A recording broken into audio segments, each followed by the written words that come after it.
Virginia and George Mason University, where the Hawaii Rainbow Warriors look to become the first team in over 40 years to win 3 NCAA volleyball titles in a row. And for the UCLA Bruins, is it finally time for 20? They've been stuck on 19 since 2006.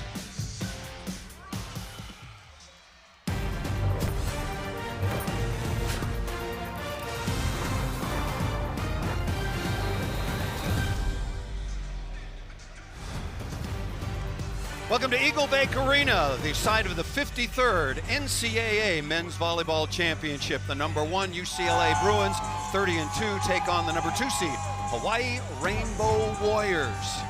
This is how these teams got here. They were byes in the first and second round because of their seeds. UCLA, no trouble at all with Long Beach State. Hawaii had to go the distance. Penn State was really tough, but Hawaii survived in 5 sets to advance to this championship. Hi everybody and welcome. Thanks so much for joining us. I'm Paul Sunderland with my partner, as always, 2-time Olympian and All-American Kevin Barnett at Pepperdine. And Kevin, everybody anticipated, we certainly did this matchup. Are they the 2 best teams, and are we about to see a potential classic? The answer is yes and yes. And I know everyone out there has their allegiances and they think, oh, my team's definitely going to win. This is a complete toss-up with these 2 squads. It's rare you get the 2 best teams definitely in the final. They've gotten here with service and setting.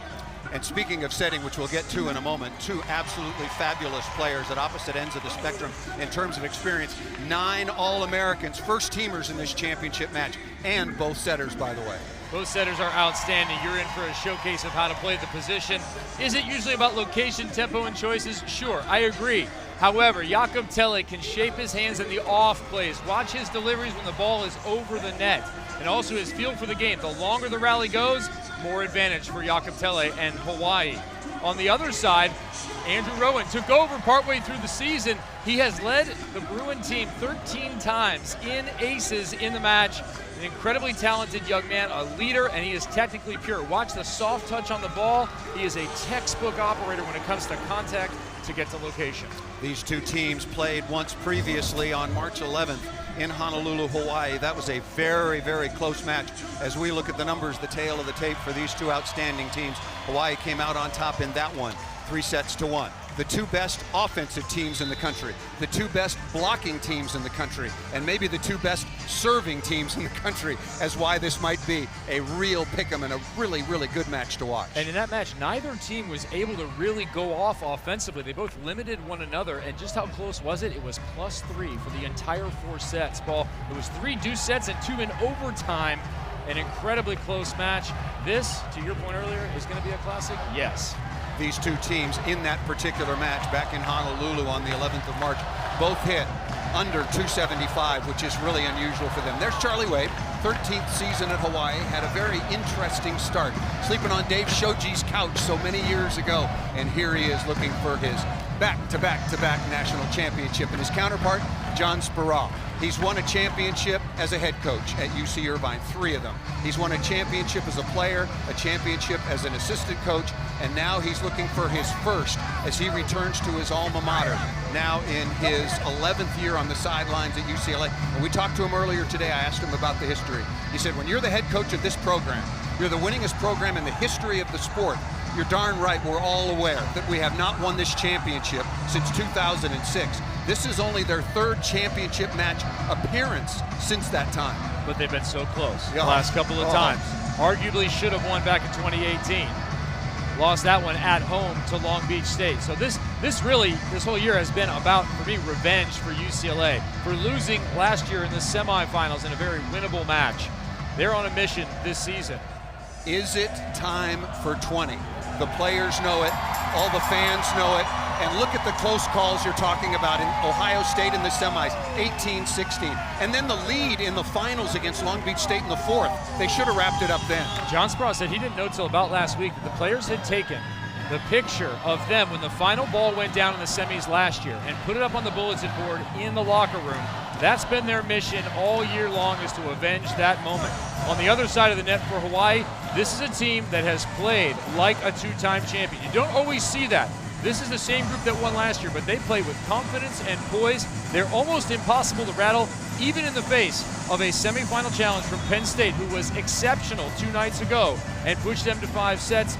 They may struggle with opponents once in a while, but they're never looking rattled or off balance. I didn't do the Google Maps search, but I think we're about 5,000 miles away from Honolulu. In round figures, this feels a little bit like a home match. 2,200 Hawaii fans have made the long trek, in some instances 14 hours with layovers, to come here to watch their beloved Rainbow Warriors. Again, the champions of the Big West. They tied the regular season, only 2 losses on the year. They split with Long Beach State. They lost to Penn State, so they avenged that in the semifinals on Thursday. UCLA split with Penn State, and also the loss to Hawaii earlier in the year. Demetrius Muklias at the outside, or the opposite position, is going to be a real key matchup. Can he get slowed down by UCLA? And here's Jakob Telle. He's going to start out serving. You'll see both setters are deadly from the line, but Telle is in a class of his own, left-handed, and this is a lead on the scouting report, his serve. First serve for the NCAA Men's Volleyball Championship.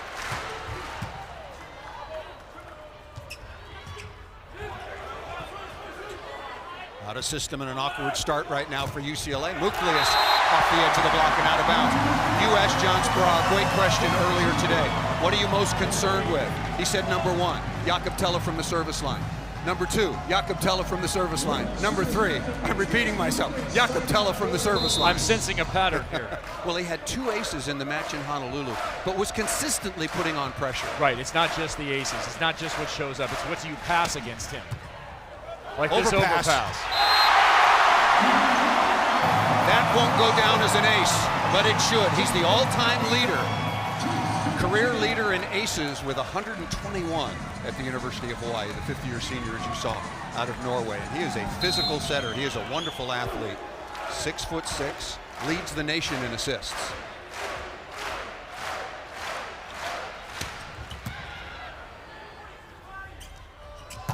Ooh, that ball was left a little inside, but Ido David out of Israel, the 6'7" sophomore, puts the ball away. He's the answer at the opposite to Muklias. It took a lot of smart swings back in the semifinal. Really an impressive performance, and get more impressive when John Sproul told us he was sick as a dog on Thursday night, not feeling well. He's feeling better. Keep an eye on him if this goes to a knockdown, drag-out 4-5 set match. See if he fades. Had 17 kills on 24 swings in the semifinal win over Long Beach State. By Champlin, and here is David out of the back row working on Muklias. Key play there is Champlin. A swing gets made, Champlin's in a good spot, and Ethan Champlin is the engine that makes this UCLA machine go. He absolutely does everything. You'll see him get key swings on the outside despite being one of the smallest players on the floor for the Bruins.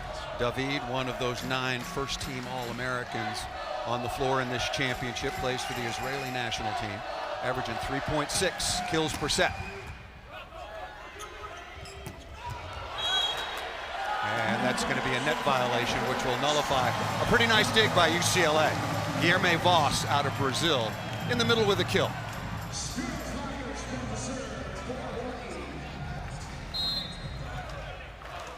There's Spiros Hakos, also out of Greece, 6'4" junior, last year in their championship win over Long Beach State. He was the tournament's most outstanding player. Good block touch by Voss. Hakos on the pipe. And you're going to see Hawaii use the middle of the court in transition a lot more than they will inside out on that big attack, that pipe attack.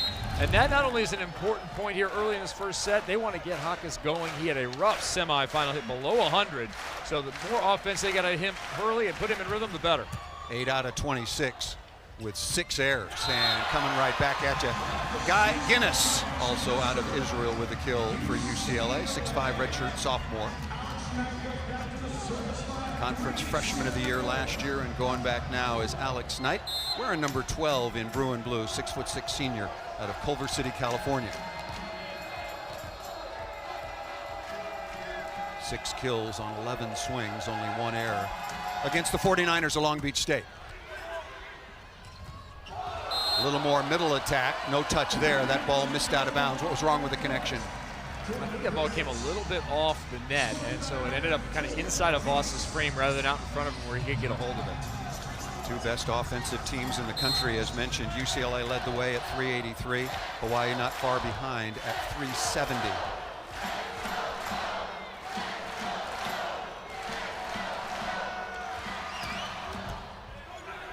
Perfect reception. One-on-one on the outside. Smart shot by number 1, Chaz Galloway. Galloway out of San Diego. He struggled a little bit through the first half of the year, but during Big West Conference play, he had over 400 and really good in reception as well. Smart shot. And we talked about the development of the Hawaii program over the last few years. Chaz Galloway has been a large part of that. Looks so comfortable now in the entire game. Here is Voss, first team All-American this year, second team last year out of Rio de Janeiro. Unforced error, one on each side in the middle connection. A little bit of nerves maybe? Maybe. That ball's a little low. It takes usually about 10 points for your side to kind of mellow out, work your way into the match, and then it's just another match. Voss, a good server for a middle blocker, usually kind of a liability, going with a jump float here. Out of system for the Bruins.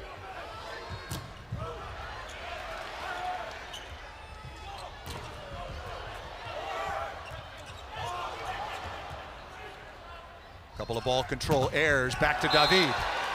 Going to see a steady diet of both opposites. And UCLA excited to get out of that rotation. We'll talk about the big jump serves, but this straight ahead float serve has given them trouble. So they're happy to get out of that rotation, get the float server, that straight ahead from Guilherme Voss off the line.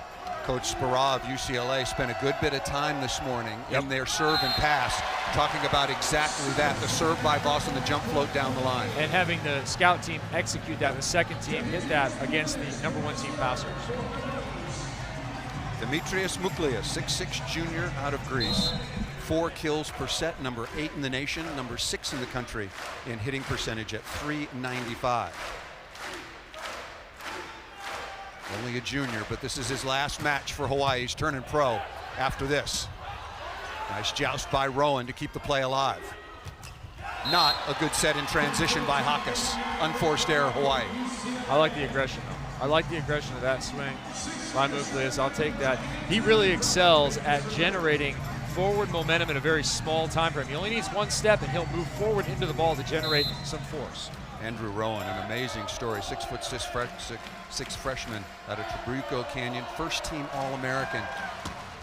And he serves that ball out of bounds, but John Spera had a really good setter in Miles Partain, and he decided to leave the team. He was the MPSF Conference Player of the Year last year, and still John Spera said Rowan was so good, I just had to recruit him. And I said, you got him with your charm. And he said, I don't care what it was, but I'm awfully glad to have Andrew Rowan in a Bruin uniform. Outstanding.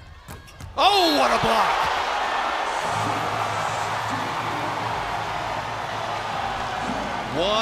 One-on-one out of the middle. Cole Hoagland, only 6'4", but only needed one big hand to swat this one down. I think he's got a Randy Stokos Fila tank top on, doesn't he? Is that what he's wearing? That was an old style Kong. Brilliant block that time by Hoagland. Right back to him, and going over the top of the block that time is McHenry. Merrick McHenry, 6'7", redshirt junior out of Bedford, Texas. And what you need to notice here is the tempo. A very slow tempo into the middle blocker with McHenry. It's going to be a 1.5 or maybe even a 2 with his height. He struggled a little bit in the match against Long Beach State, but on the year, he's number 1 in the nation in terms of hitting efficiency. Here is Ethan Chaplin, 6'3" junior out of Oceanside, California.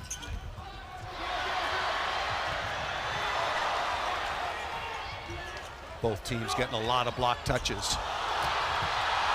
Nice dig by Gooch.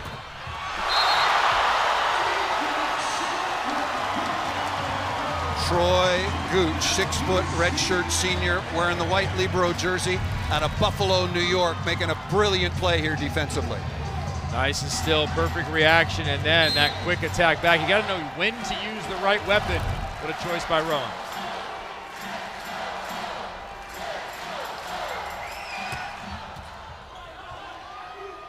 Hawaii leading by only 1. Out of system here, chance for the Bruins to tie. David again unloading. Ito, the early force here on the right-hand side, but again, it's Champlin in a good spot, digs that ball up and allows the offense some tempo to the right side. Another smooth delivery from Rowan. UCLA doing what they did on Thursday night, block and defense leading to transition points. They looked really good in that combination, that symbiosis between the two phases of the game, at the net and defensively in the back row. 3-0 run for UCLA and Champlin on the back row. Quick combination. Both teams serving well, but receiving even better. If you want to know how far the college game has come, look at the last few plays here. Look at the speed, the tempo. Watch some of the footwork of the players. It's no accident that you see imitation of international players, because that video is available like never before over this last generation of players. They study it, they embody it, and you see it on the floor. Quickly right back at you. Beautiful kill on the outside by Knight. That looked like, on that back row quick combination, volleyball fans, that looked like a young Chiba. There you go. When Brazil was just coming up with a back row quick combination. Look it up, kids. It's on, I think it's in a tablet somewhere. Someone put it in the stone tablet, the Jiba. Or Murillo. Yeah. Or Reed Pretty. That's a long time ago now. Or Aaron Russell. There you go. There's Current. One-on-one. That's what Jakob Tella can do. He took an average pass and created a one-on-one advantage. Jakob Tella is a professional level setter who happens to still be stuck in college. That is just the way it is. He's really stuck in Hawaii. But we asked, why did he come back? Important here at the service line. I'll finish that thought after this service. Good pass. David again. Jakob Tella is in his 5th year. He got a COVID year. He could have turned pro last year, no question about it. He would have had a lot of professional teams around the globe bidding for his services. But an exceptional student, and he thought that this group had a unique opportunity, and they have lived out that dream to go for 3 in a row. And he's been a huge part of it since the beginning.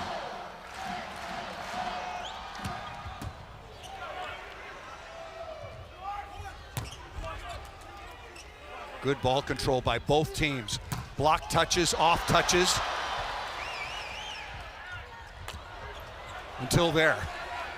Oh, the fake offensively threw it off a little bit. UCLA's block is soft touching a lot of balls right now. And that ball tucked inside. David has gone inside the block several times. What's that about Hawaii's block? 3 times. Hawaii has to seal the net. Stop reaching so high. Push your hands over. If you get off the top of your fingers, he gets killed, fine. Stop letting him hit the ball low and have success. You got to seal the net first before you worry about getting those high touches. If he goes over you, okay, fine. Ito David now 6 of 8. UCLA is a team hitting 400. Hawaii at 312 early. And Ito David's gotten a lot of work in this first set. He is breathing hard, even still here with a pretty significant delay. Remember, under the weather, and we asked Coach Barra about that, and he just had a viral infection, cold or flu. It wasn't specific, but really not feeling well. Oh, what a dig by Champlin. Patrolling center field.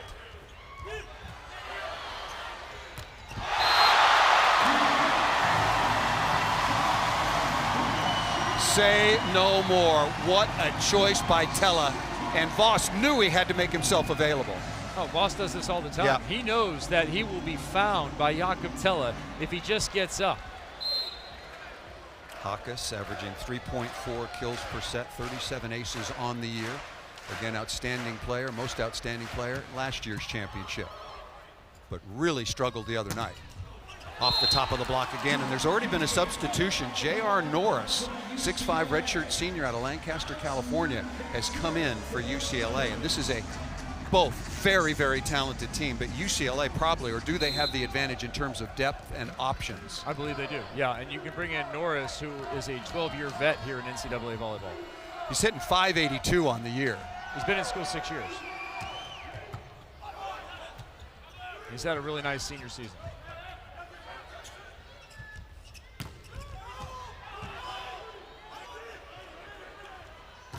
Champlin working inside, and Stewart, Brett Stewart, the outstanding libero for Hawaii out of Newport Beach, number 4 in the green libero jersey, would like to have that one back.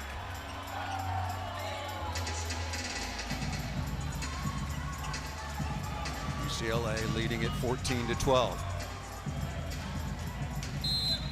We will have the media timeout when a team reaches 15.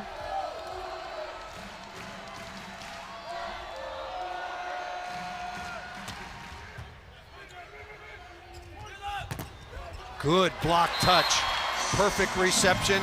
Good play by UCLA, just better that time by Galloway off the outside. Well, it's a late move from Rowan. He just kept digging on that play. I think he was a little late getting there, but put his hands up, nearly had a soft enough touch to generate a transition. Rowan, the 6'6" freshman, first-team All-American, as mentioned, came in as the number 15 recruit. I think he probably should have been a little higher than that. And here is Keone Tim, serving specialist. He's gone as fast as 76 miles per hour, and UCLA will take a sigh of relief as that one drifts long here at Eagle Bank Arena on the campus of George Mason University. Just underway, the 53rd Men's NCAA Volleyball Championship. We got a timeout here in Fairfax. Metro offers MLS season pass. On us. Every match? Yeah.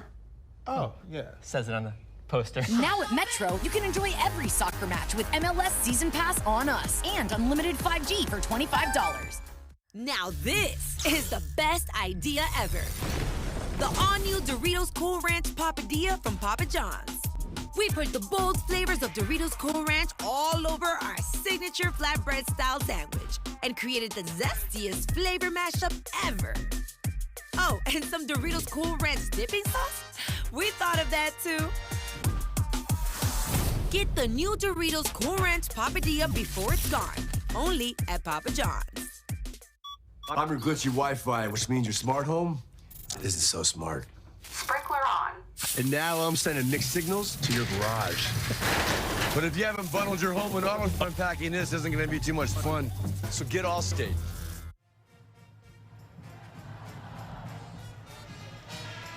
Opening set for the championship, UCLA, 19 times an NCAA title holder, on top of Hawaii, 15-13. These teams have played a lot of times during the course of volleyball history. March 11th, we talked about that. Hawaii coming out on top 3-1. UCLA used to go out for that outrigger tournament all the time because who doesn't want to schedule a trip to Hawaii? Penn State was there. They were willing to make that trip. But you look at the overall series, UCLA with a big lead, but Hawaii has won 4 out of the last 5 meetings as Norris coming off the bench again for John Speraw and UCLA will continue to serve. A couple of good 3-0 runs for the Bruins have given them this advantage, 15-13. And that one off the top of the tape. Possession and point go back to Hawaii. And Norris is one of those options available to John Speraw off his bench. He has a couple of them.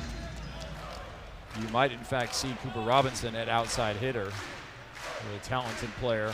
Zach Rama, 6'10" freshman out of the Phoenix area. There's 3 very capable subs. Yeah, Rama had a very, very big match coming off the bench in Honolulu. In that one, he was 12 of 19 at Hawaii. I gave him 6'10". He probably will be. He's only 6'8" right now. Rowan will go back to serve. The Bruins leading 16-14. And look at the clip they're hitting at 435. Hawaii not bad, but 100 points behind right now.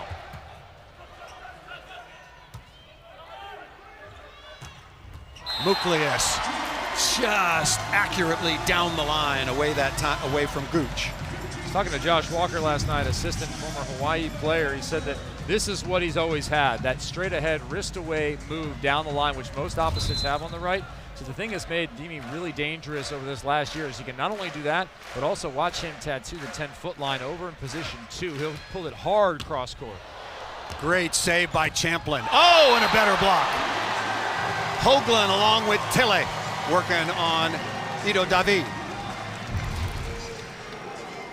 Both these setters can be a presence at the net. Tille along with Hoagland, look at that. He is absolutely in the right position. He was waiting inside, saw the set, identified it early, and got to the hitter. That's the I sequence. You got to go setter, ball, hitter. 3-0 run now for Hawaii, tied at 16. I called Jakob Tille. I was thinking about Tille, the fantastic coach for France. And Rama's in the match now for UCLA. So already John Speraw Why not? No tomorrow. Tomorrow they get a break, but right now going to his bench with J.R. Norris. He's come in the middle, and Zach Rama wearing number 21 in blue for the Bruins. Yeah, that was a blocking sub. Ido David down back into the front row. He'll move back to the right front. He's in the middle right now with Merrick and Alex Knight. Big front row.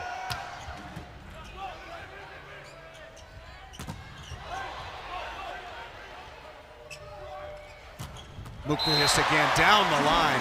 What kind of adjustment should the Bruins make against that really potent line shot? Well, it's a tough one because do you pull yourself all the way to the line to try and shut that down and then you give up the cross court? I think here, that's just a good swing. You made not a bad move. You're a little late. They gave some tempo, and he hit that ball high. And I'll tell you right now, the best swing beats the best block every time. Gooch moving way in behind the block. Might want to make an adjustment there. Well, you're not digging that ball. No, one of the others. That thing's coming head high. Kanai Akana, 6'5" senior out of Honolulu, comes in. 2 serving specialists come off the bench for Charlie Wade. We've already seen Thim, and now we're seeing Akana. Both have been top shelf in huge moments this season. 18th error on the season for Akana.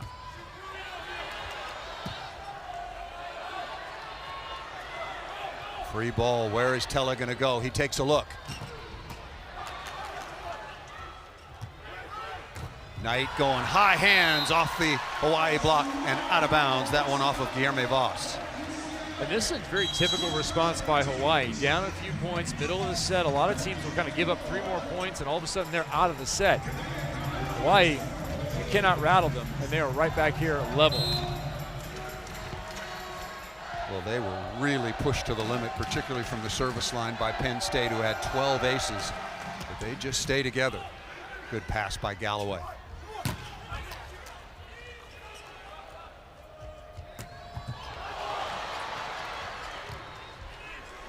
Hittable ball by Hawkes. Smart shot up into the block. Recycle. That one a little bit too low against a 3-man block for the Bruins. Hawkes is stuffed. Hawkes had a good idea here. He's trying to pull the line, but he'll drop his elbow just a little bit and tries to drive it through the line, but all 3 blockers were there. You have to turn that one a little bit more.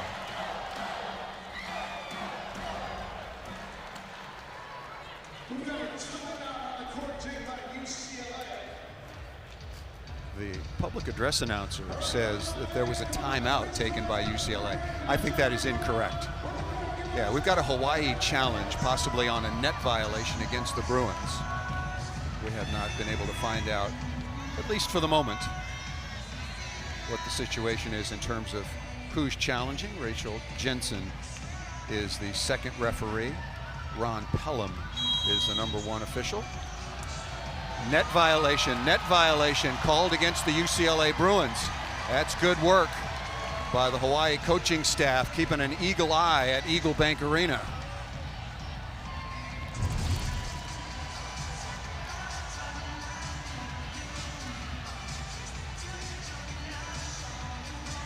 Yeah, we'll get a better angle on it here. It might be Knight. Yeah, there it is. Right at the top. Yeah. It was either Norris, but I think it was David. Well, now that shot was especially smart to keep the point going. Got to make a call here. Wow. They called Andrew Rowan for being a back row blocker. Yeah, Ron Pelham, I don't know about this one. We'll have to take a look at it from the net cam. I'm not sure. Location of that ball from where we sit, it looked like Rowan had rights to it. Yeah, if it's in the plane, whoever gets to it first, and it looked like Rowan got there, and you cannot block the set. And that play is not reviewable, and now we are going to have a UCLA timeout. So a nice run by the Rainbow Warriors. Hawaii now leading 20-18. And well, we've got this timeout in the opening set. I want to remind you about NCAA.com, the home of all the championships. The 2023 NCAA Beach Volleyball Championship taking place this weekend in Gulf Shores, Alabama. Tomorrow at noon Eastern on ESPN. The national champion will be crowned. For more information, go to NCAA.com. Your home for all 90 NCAA championships. What do you think we've seen so far? Back and forth, UCLA on a couple of runs, but as you mentioned, Hawaii never going to be rattled. Both teams have been hitting the ball at a very high level. Either win or lose, they've been high-level swings. So look at how elite they have been since 2015. Hawaii, the best team. And, of course, 4 straight appearances. A lot of titles. UCLA is still struggling for that. They're the first team since 81 to 84. That was the Bruins that made 4 straight championship matches. And the first team in 40 years looking to go back to back to back. It was also the legendary UCLA Bruins of Dave Saunders, Steve Salmons, Karch Kirai, Ricky Ludes that won not only 3 in a row, but ended up winning 4 in a row. First since the title match in 1998. Here comes Tella again. John Speragh's biggest concern is number 10 in black for Hawaii from the service line, as well as when he's setting the ball.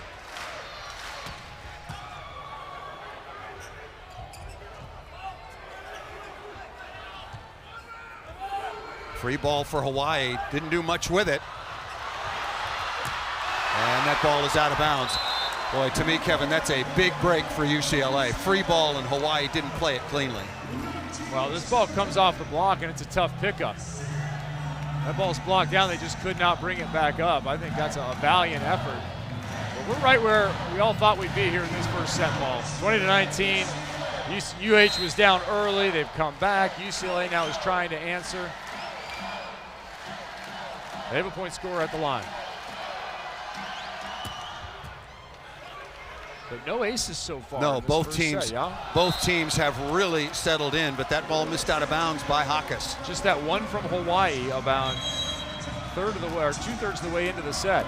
So this has been an exhibition of teams fighting off balls and playing fairly well. We haven't had a lot of missed serves either. Timeout called by Hawaii, tied at 20 apiece.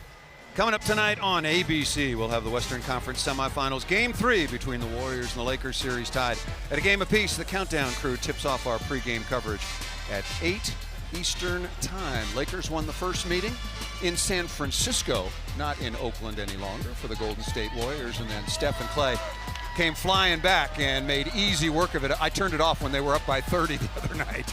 So that's Game 3 coming up on ABC. Back with Kevin Barnett, 2-time Olympian and All-American at Pepperdine. Your thoughts so far? The key to beating UCLA is to keep them below 300. That's not happening right now. UCLA is hitting 379 to 258 from UH, but both teams have been a little bit streaky back and forth with blocking, with tough and good off plays. This is what we want to see. I think the last few points here are going to hinge on, can somebody crank it up from the service line just a little bit? And that may be in clean aces, but more than likely it means the opportunity to gang up on a hitter and get a soft touch for an easy return of attack in transition. Which team is going to spend the rest of this opening set tied at 20? In the red zone now, 20 and above. Who's going to be out of system? Who can control the ball? And who can take some risks successfully from the service line? I know Charlie Wade felt like UCLA needed the easy points. They need the aces. That wasn't the case on Thursday. They were transitioning balls with lethal efficiency. UCLA's ball control against Long Beach State was about the best I've seen all year. Off the top of the tape, Tella is there. Out of system swing. There's that soft touch. Now you got to convert. Missed out of bounds. First 8 swings, Ido David with no errors. Now he's taken 12 swings. Got stuffed once and hit that ball out of bounds. And now that time, a break for Hawaii.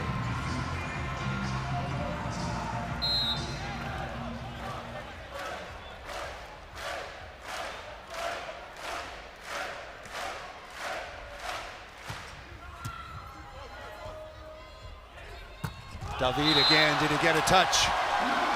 No touch detected, back-to-back balls out of bounds. Timeout UCLA.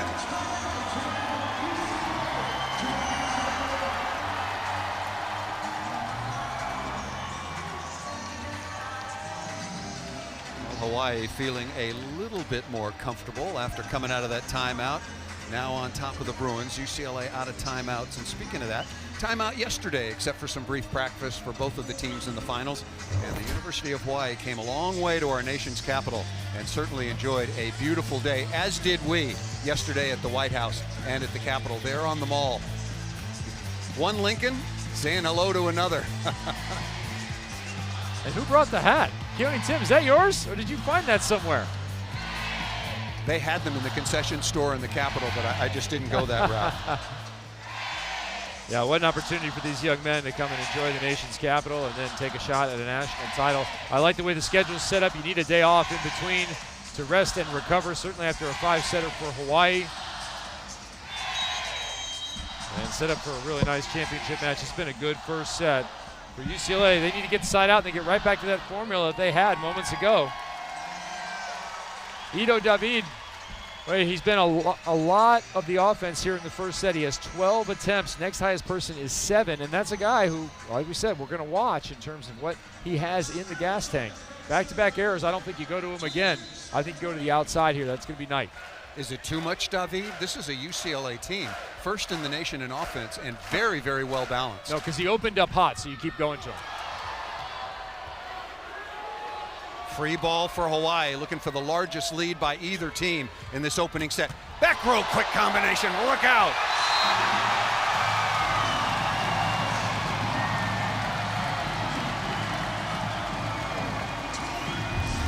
Transition, this is where the Bic will get you. Both outside blockers are spread out. That's a dream scenario for any top flight outside hitter coming out of that middle back. Here comes Hawkes. That was his 4th kill on 12 swings after struggling on Thursday night.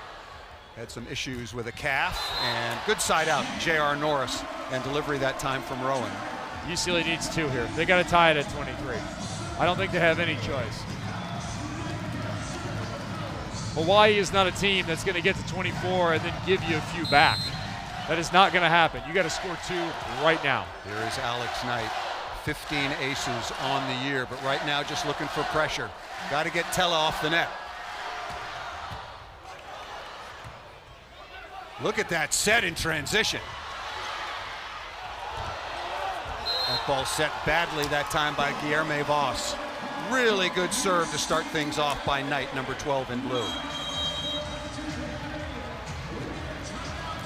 The full complement of timeouts being used here in the first set, Paul. We had a technical +2 for each coach. Timeout called by Hawaii. Now they are out of timeouts.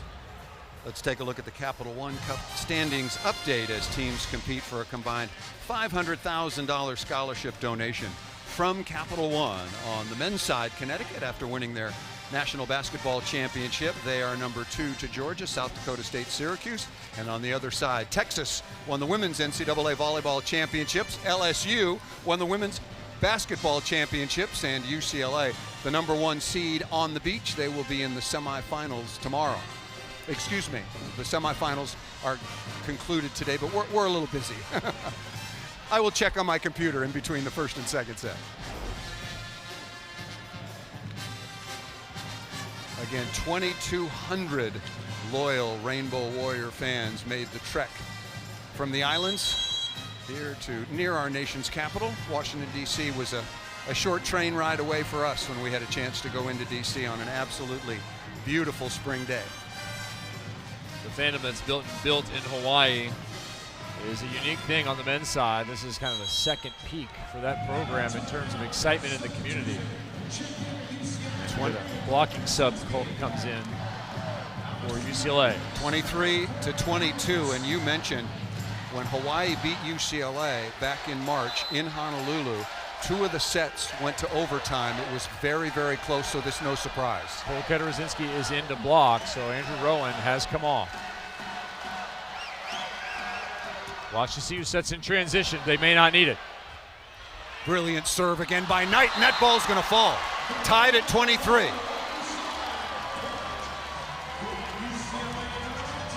And I love the serve from Knight. We've talked a lot about serving over this weekend with coaches at different events, as well as you and I, Paul. We talked about what you need to do when your team is scoring points and you need another. The end of a set like that, what did Cole do? He chopped it to a spot. He hit a very good serve to a tough area, and it resulted in a point for his side. He's got to do the same thing here. You can't miss. It doesn't need to be 100 miles an hour.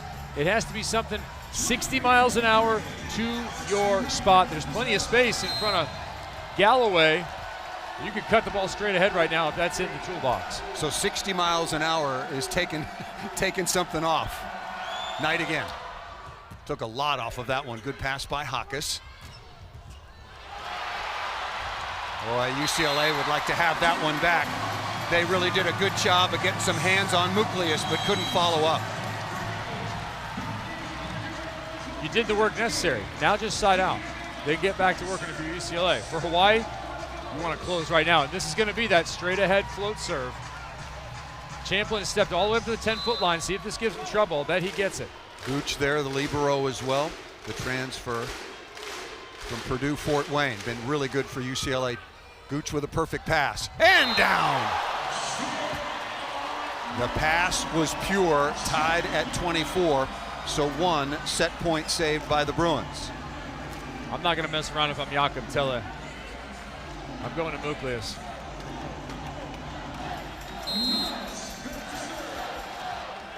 Muklius on the right side, Hoagland in the middle. He has a good option. He has 3 good options here offensively, but I'm still choosing Muklius. Good pass by Hawkes. Twice to the middle by Tella.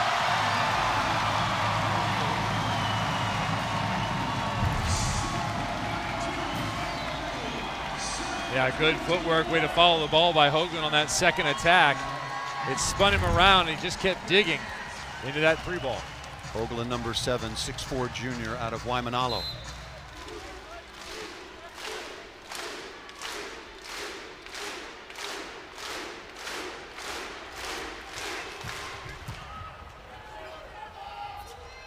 And again, both setters taking some risk going to the middle. Merrick McHenry getting the job done. Well, we talked about matchups. McHenry versus 6'4" Hoagland. He's going to have to jump if he's going to get there. Watch the height of this ball. That doesn't matter. You can jump all you want. You're not going to get him some of those balls from number 13. McHenry came in as an opposite, has changed to the middle and adopted it very, very comfortably. Good passing by Hawaii. Muklius missed it out of bounds. Down the line again. Both teams out of timeouts. UCLA now with their first set point. And Muklius telling Telle, give me the ball again. Give me the ball. He did it twice when he caught the eye of Jakob Telle. They just called for it again. Good serving by Rowan. Really good passing. Perfect reception. Back row, quick combination. That's been golden so far for Hawaii. Very difficult to defend. And they've used it quite a bit in this first set, more so than Thursday evening.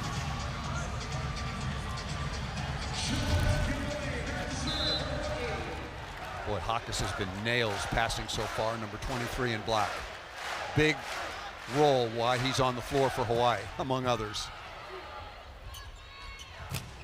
David off the edge and out of bounds. Got off to a very fast start. He was 6 out of his first 8.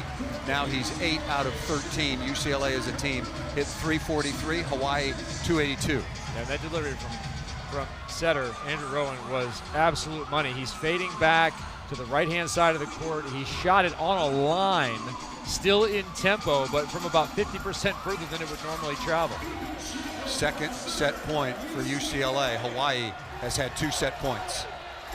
There is Champlin. Been relatively quiet so far, but really, really a good player.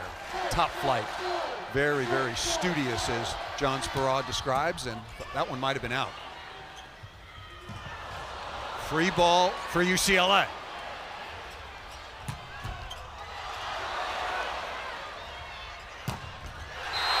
Once, twice, David. Ito David from the outside. Opening set goes to UCLA. They played 4 sets before. The margin of victory was +3. It is no surprise to see them play their 3rd overtime set of the year. That's the first set that Hawaii has lost in the championship match in 3 years. The Bruins and Ito David take the opener. Beautiful day here in Fairfax, Virginia. Welcome back to Eagle Bank Arena. We're about 20 minutes, 25 miles from the beautiful nation's capital. And in overtime, UCLA takes the opening set on the big right arm of Ito David with 9 kills, Barney. You asked me, Paul, should you set somebody else or set less of your opposite when he's off to a good start? No, you keep feeding him the ball. It is not a complicated game, to be honest. He hit 400 with those 9 kills. And sometimes it's just about giving the guy the ball as long as he's hot. If he goes for 27 kills and hits 400 or 450 or 350 over the course of this match and you win 3-0, yeah, keep setting your guy who's hot. If that happens to be an outside hitter, give it to him. Look at the numbers through the first set, 368 from UCLA. That's right on the nose for them to have success. Hawaii, not far to go, obviously only a couple of points. I think the number that stands out for both teams in my mind is 1 ace apiece. Just 1 ace apiece. If somebody can break into that a little bit here in the second set, they will win it. And a total of 5 errors between the two teams.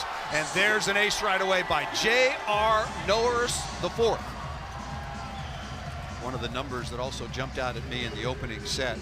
Hawaii is a magnificent offensive team, as are both of these, but they only sided out at 59%. That's a low number for them. Right, you want that to be up around 70 if you're really dominating.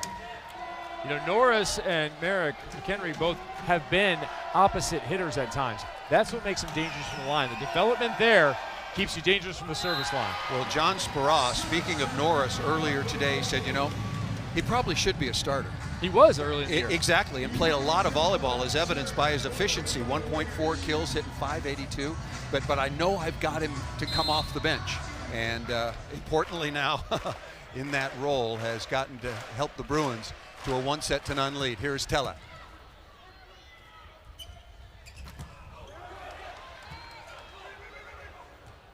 Overpass. That is a rare ball handling mistake by Hawaii and Galloway.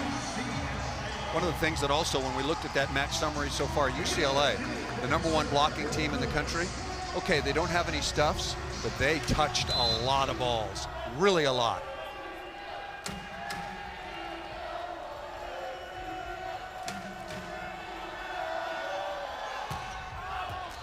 David's an interesting story.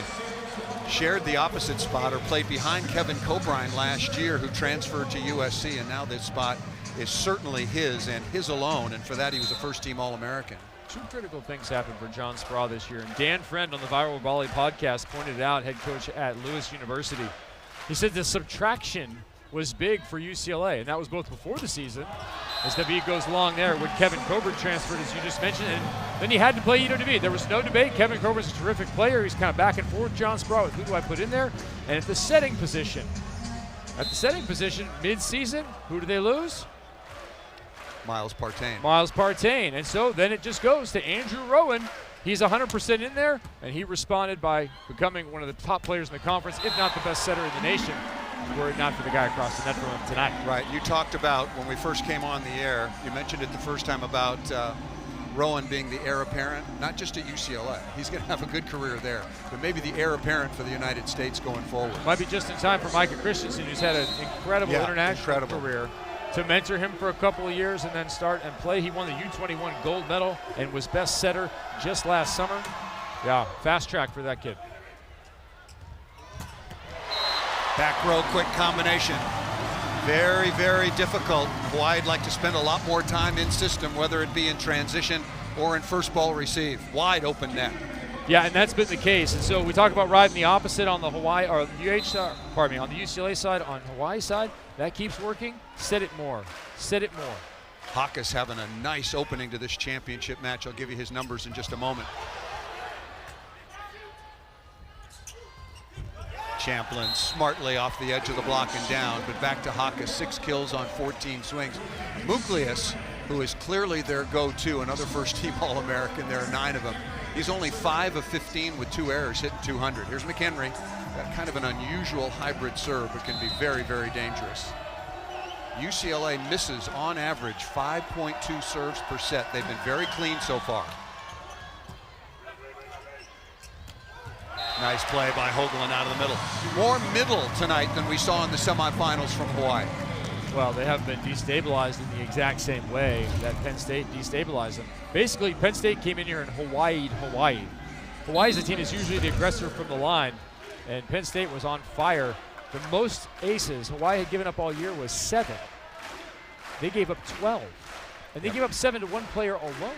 Penn State was really good. They were down 2-0, won the third and fourth, and then Hawaii got stable again and then won the fifth set 15-10 over the Nittany Lions. And I saw some of the Nittany Lions staff last night, and I told them, I said, listen, only one team's season ends the way they want it. Right. But your season can end with you playing your top volleyball.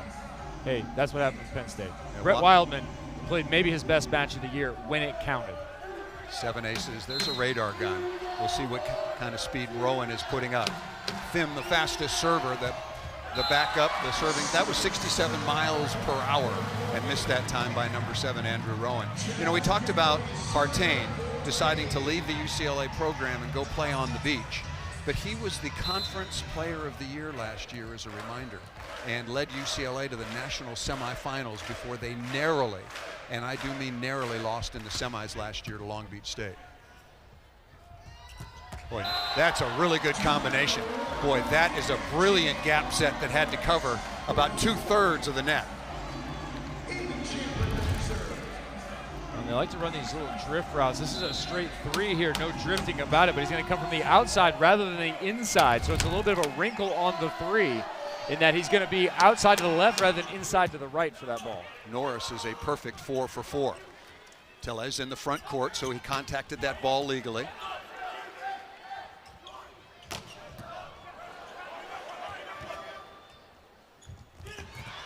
Smart shot. Really nice work by Knight, number 12. Volleyball is all about the next contact. Can you clean up the contact before, or can you take full advantage? Here it's a cleanup. That's a little too fast for that play.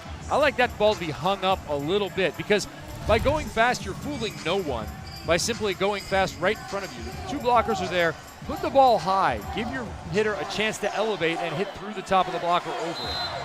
Here's Ethan Champlin, All-American again, 4 for 7 so far, hitting .571. A little more heat on that serve, but missed it. Out of bounds as far as the serving story from aces and errors. 1 ace for Hawaii, 2 errors. That's the 6th service error. Make it 7 for UCLA against 2 errors, as Hoagland will go back to serve. Back to the speed thing for just a second, Paul. I think everyone thinks pace gets you kills and that offense has to be faster. Listen, enough pace to maximize your hitter's height of attack, that's the real answer. Watch Hawaii. They don't set the fastest offense. They set the offense is best for the talents of their hitters.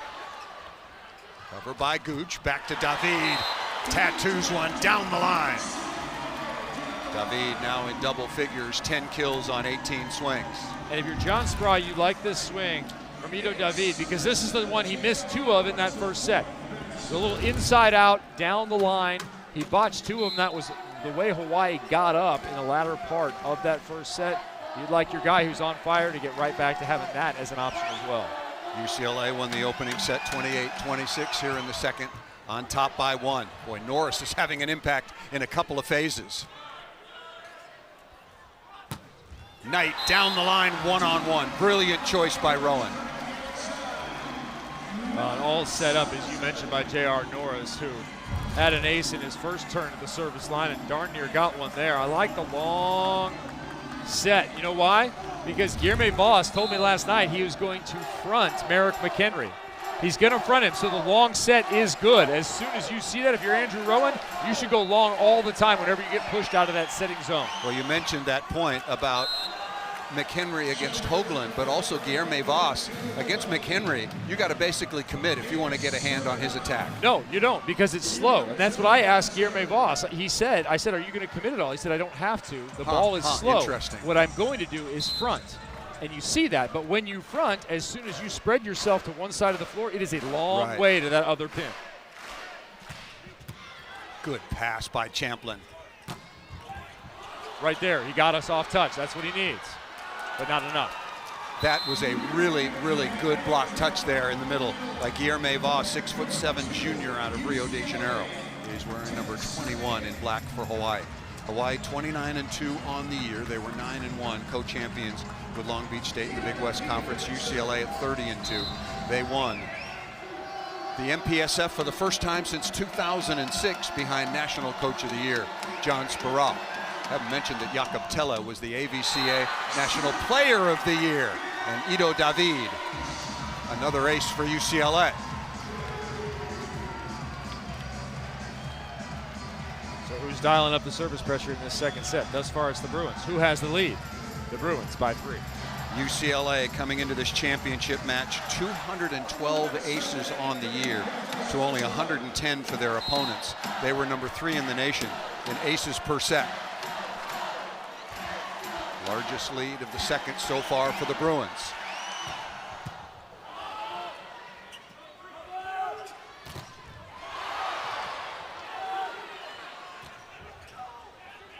Cover by Galloway.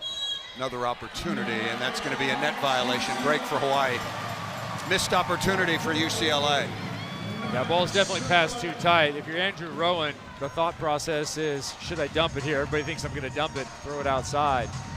I like him setting it in that situation. I think a lot of setters would go for the dump and get stuffed, and right in front of him was Guilherme Voss.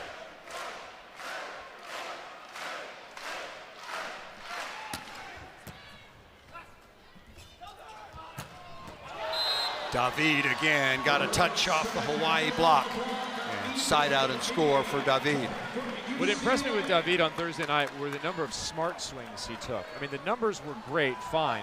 There were 3 or 4 balls where he adjusted to a tough situation, took a smart swing, either putting some flat spin on it or hitting it off the edge of the block. There, another smart swing, not an over-the-top swing. The ball was a little bit lower than prime, and he put it flat to the rear corner. You mentioned the semifinal, the 3-0 win over Long Beach State. He was 17 of 24 with just 2 hitting errors. Yeah, you generally don't get those numbers without some good choices. It's not, can't be all power. And he, according to John Sparrow, was really under the weather. That's what you were what was that? It was the Norwegian backhanded waffle flipper. Yeah, this was Inside Out, the movie, way back in the day. Here you go. I think that won, didn't it? Wasn't that the winning set? I used to play a little ball back in Milwaukee, Paul. Jakob Tella, I think, well, we'll have the discussion. Here is Thim, and goes for him off speed. Perfect pass. McHenry unloading on the slick, the slow, quick. Watch this. This is a drift route. Watch McHenry's takeoff point here. He's going to take off and drift a little bit to his left. A lot of that would normally be straight ahead near the setter, but they are doing drift routes. They'll jump at one point, jump out, jump at one point, jump back towards the setter. Makes it more difficult for the blockers to read, and certainly at the height of McHenry, almost impossible. Look at that pass by Seward. One-on-one and kill from the right side by Muklius. Another good delivery. Jakob Tella, we saw some of his magic. His body of work, the 2 championships, the National Player of the Year. Is he the best setter in college volleyball in the last 20 years? And who would be the challenger to that? Micah Christensen would be the challenger, but you got to take out the results because he wasn't fortunate enough to play with such a talented squad like Hawaii. Nearly a foot fault, very, very close. First back row quick combination by UCLA, the big going tonight. Yeah, Jakob Tella is as good as any I have ever seen. Because he's a complete package, right? He's a weapon from the service line. His ability to locate the ball, his ability to feel the game is next level. Watch him. The longer those rallies go, the more likely he is to make a set where nobody or one blocker are up. Rowan matching Tella right now from the service line. UCLA, best blocking team in the country, starting to get some work. That's you can't do that. Yeah, back row attack. It was because Seward set the ball from inside the 3-meter line. We'll step aside. We've come to the media timeout. The Bruins up 1-0 and leading by 4 in the second.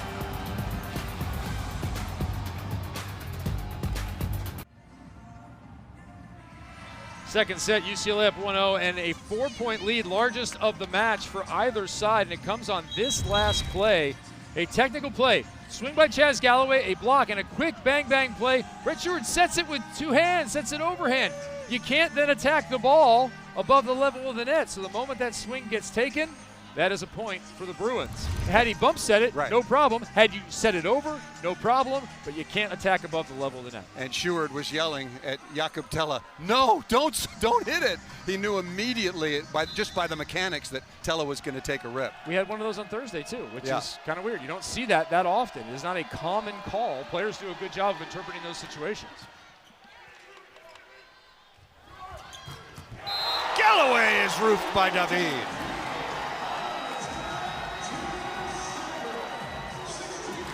I don't think he can do the positioning better than David just did there.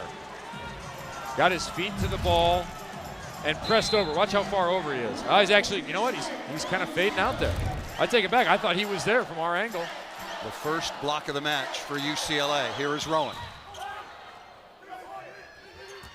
And the first swing offensively for Tella, who averages just about 0.6 of a kill per set. He's a really, really available and potent weapon, making it 6 hitters on the floor for Hawaii, make it 5.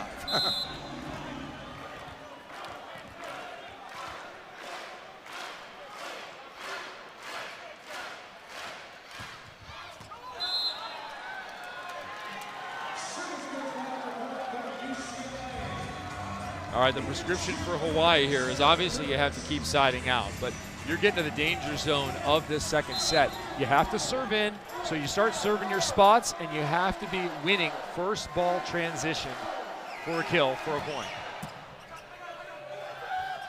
Tight pass, shove. Opportunity for the Bruins to David, and he missed it out of bounds. That ball looked like it was touched in the back row to me. I agree with the Bruins here. I think it touched someone on that flat shot from David. That was not a good set to the right side. We're going to have our second challenge of the match. Hawaii challenged a net violation, and that challenge was upheld. You start the match with 2 challenges, and as long as you are correct, you have an unlimited number. It's a really good rule change from when they first instituted the challenge system, when you had 3, but once you used it, it was done. Well, UCLA is making the case that number 23, Spiros Hakis, touched this ball. On his head, perhaps. I thought it might have gotten somebody in the back row from our angle, but that's not even close. No. That didn't touch anything. Yeah, I agree with you, Barney. The barn eye strikes again. Yeah, it was terrible. In live action, it was terrible. I think there is no touch. So if it is determined, it was called out of bounds. And if the call stands, then UCLA will only have 1 challenge remaining, unless we go to a 5th set when each team gets an additional challenge. But if you have 2, you don't get 3. You just have as many as 2 into the 5th set. 53rd Men's NCAA Championship. UCLA has won more than any other program in history with 19. They won 6 out of the first 7. They won 12 out of the first 14. Al Skates, 50 years on the sidelines for UCLA, retired in 2012. UCLA has not won a national championship since 2006, which for Bruins in men's volleyball, the Bruins in men's volleyball, is an absolute lifetime. They're aware of it, and of course their coach John Speraw, a very distinguished alumni, won a championship as an undersized middle blocker, and was he ever. Yeah, that call will stand. A 6'2" middle blocker, John Speraw, won a national championship, also won a national championship as an assistant coach for Al Skates, and want to send the best out to the other, our best to the other Wizard of Westwood, Al Skates. Al, the greatest of all time. And I know you're enjoying this match. I hope you are. So far, so good for your Bruins. Oh no, he's definitely watching this match. 17-13. Kana back to serve. He had an ace in the opening set. Boy, UCLA is passing the ball very well.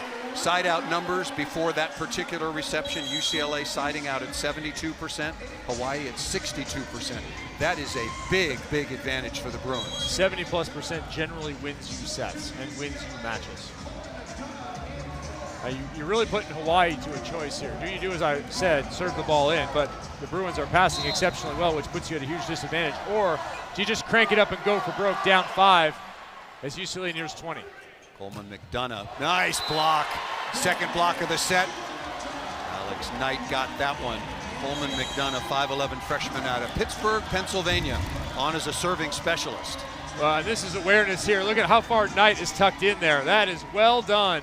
Cheating all the way over to the setter, knowing that Tele is a weapon and likes to swing, feeling comfortable that they can get back to the D if necessary.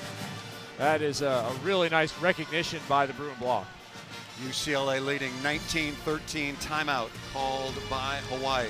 You gotta love this rivalry. Here's tomorrow's Sunday night baseball matchup, the series finale between the Dodgers and the Padres at Petco Park, 7 Eastern, 4 Pacific on ESPN, ESPN Deportes, and ESPN Radio. Our coverage begins at 6 Eastern, 3 Pacific.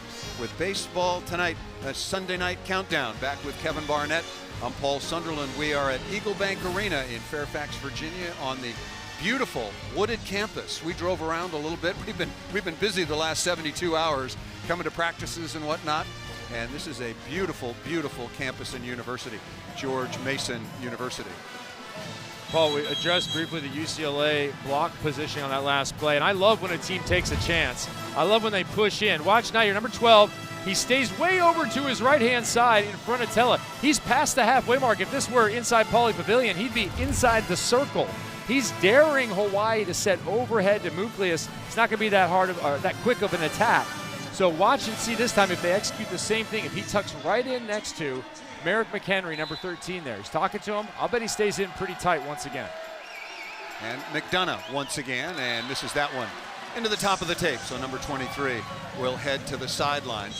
I love it when teams take chances, put pressure on people, and dare someone to set something that the other team thinks isn't as good as some of the other options that are available on the floor. There needs to be more of that. So far, the Bruins have done an exceptional job against the serving talent of Jakob Tella. But now is the time for the National Player of the Year. There you go. Right on cue. Tella had a tremendous serving performance back in March when the Rainbow Warriors beat the Bruins in Honolulu. We said that he's maybe as good as Micah Christensen once was. Micah said about this moment, this is my moment. I control the whole thing. It's the only closed chain skill in the whole game. It's the only time you initiate and conclude the action.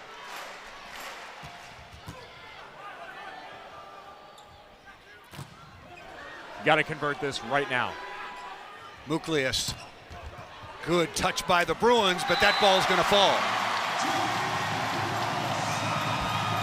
When you talked about Micah, of course I knew you were alluding to Christensen, but I thought you were going to go with another left-handed server, Micah Hancock. Probably the best server in the history of women's volleyball, college, professional, or otherwise. Yes, the most lethal of lethal lefty servers. Timeout now is called by UCLA after leading by 6. They've cut that in half. Charlie Wade, very composed here, and why not? He's got a tremendous lineup. In the last 2 years, Barney, his team has swept BYU in Columbus. We were, of course, there for that one as well. And then last year, swept Long Beach State. This is a wonderful group. Right, but when you say group, it's the group from last year that's here this year. Yes. 2 years ago was a completely different group. Pat Gassman in the middle there, a totally different composition of that team. Remember, Rado Panapunov was playing opposite the Bulgarian, and then last year it was basically this group we're seeing now putting their stamp on a brand of Hawaii volleyball to come up with the championship victory. And what I was surprised to see was a 3-set victory. It was an extremely impressive performance from Hawaii, and they have answered any possible critics of, was that victory, the way that victory was had, how easily that was had, a fluke? No, they have dominated this season. Last year against Long Beach State, 25-22, 25-21, 25-20 at Pauley Pavilion. Second championship for Charlie Wade. Told us a great story about how he began his career at Hawaii. He was a limited earnings coach, sleeping on the couch of Hall of Famer Dave Shoji, the coach of the women's team. He went there and slept on a couch, got paid $8,000 for 4 months, and stayed for 11 years. I hope he got a raise somewhere along the way. It was a rough decade, Paul. It's all paid off. Well, and then he went on to coach at the University of the Pacific, and then back to Hawaii, and now has led this team to 2 straight national championships. Hawaii on a 4-0 run with Jakob Tella, John Spera's biggest concern for Hawaii, still at the line, and missed that one, but he did work. He keyed a 4-0 run. I know it's a 3-point advantage, but it was 6 when he went back to the service line. Hey, that's all right. You did some work. Look, 20-17. You're in a good spot. I'm good with where Hawaii's at right now. Steady side out. You're in. You have your setter in the back row. You're going to have 3 hitters for 3 rotations here. Score 2 per rotation. You're right back at it at 22. David working on another big match. Back-to-back service errors. One of the numbers, Barney, that I'm sure Charlie Wade and the Hawaii players will look at. They're hitting 188 here in the second set. I'm not going to look at it right now. I don't care. I'm about the next swing. Okay, that's 200 points. That's 200 points below their season average. You got to be like a cornerback, man. Set me. Credit to the Bruins, block and defense. David again. Now with a dozen kills on 22 swings. So David earlier brought back that line swing, right? He turned it inside out. He hit it with pace and depth to the line. This time he hits cross court, but he doesn't bring the ball down. He hits it high into that angle and catches the middle blocker and gets that ball to go well out of bounds. Both outside hitters. Knight 7 of 15, having a nice match. Champlin 4 of 8. No errors for the outside attackers of UCLA. And another ace. What was going to matter in this second set, right? All you wanted to know? Serving. And UCLA has been the team winning that battle. Timeout called by Hawaii. The Bruins led by 8. Hawaii worked their way into that, but now with a timeout, the Bruins on top 22-18. Coming up tonight on ABC, we'll have the Western Conference semifinals game 3 between the Warriors and the Lakers with a series tied at 1 game apiece. The Countdown crew tips off our pregame coverage at 8 Eastern time. For UCLA, is it time for number 20? The wait has been long and very, very painful. They have had a number of very close calls, particularly in the last several years, starting in 2016 against Ohio State in the semifinals. Again, still looking for number 20. They lose in the semis to eventual national champions from Ohio State, 18-16 in the 5th. Then they lose to Long Beach State in the finals, also in the 5th set after they led big in the 4th. And then last year, there it is, trying to get to 20. And then last year, they lost in the semis in 2022, 16-14 in the 5th set. Last year hurt for the players, up 2-0, couldn't close it out, losing that way. Johnson, he doesn't think about that one. He thinks about the one in 2018 where there are matches you could have won. In my opinion, UCLA should have won that match. And kudos to Long Beach State for what they did to come back. But when you're up 3 or 4 over 20 and you're up 2-1, you're about to go on to the national title, you got to close that one out. Cooper Robinson checks in for UCLA. He's coming in to do a little extra blocking in the front row, an exceptional outside hitter out of Southern California.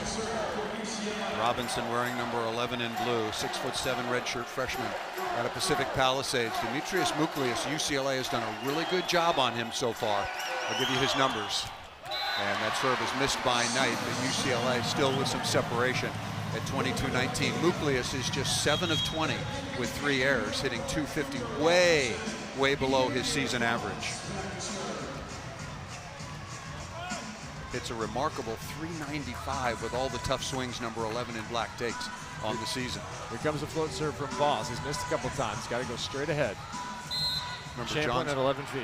John Spara said that we asked him about matchups, and usually that means hitters, blockers, but he was thinking more about matching up against servers. Oh, what a block by Hoagland again. Already seen a couple of big blocks from Hogan. I think teams underestimate him because he is a little undersized. But look how high he gets up. I mean, he is way up and over the net as well. Nice blocking form from number 7.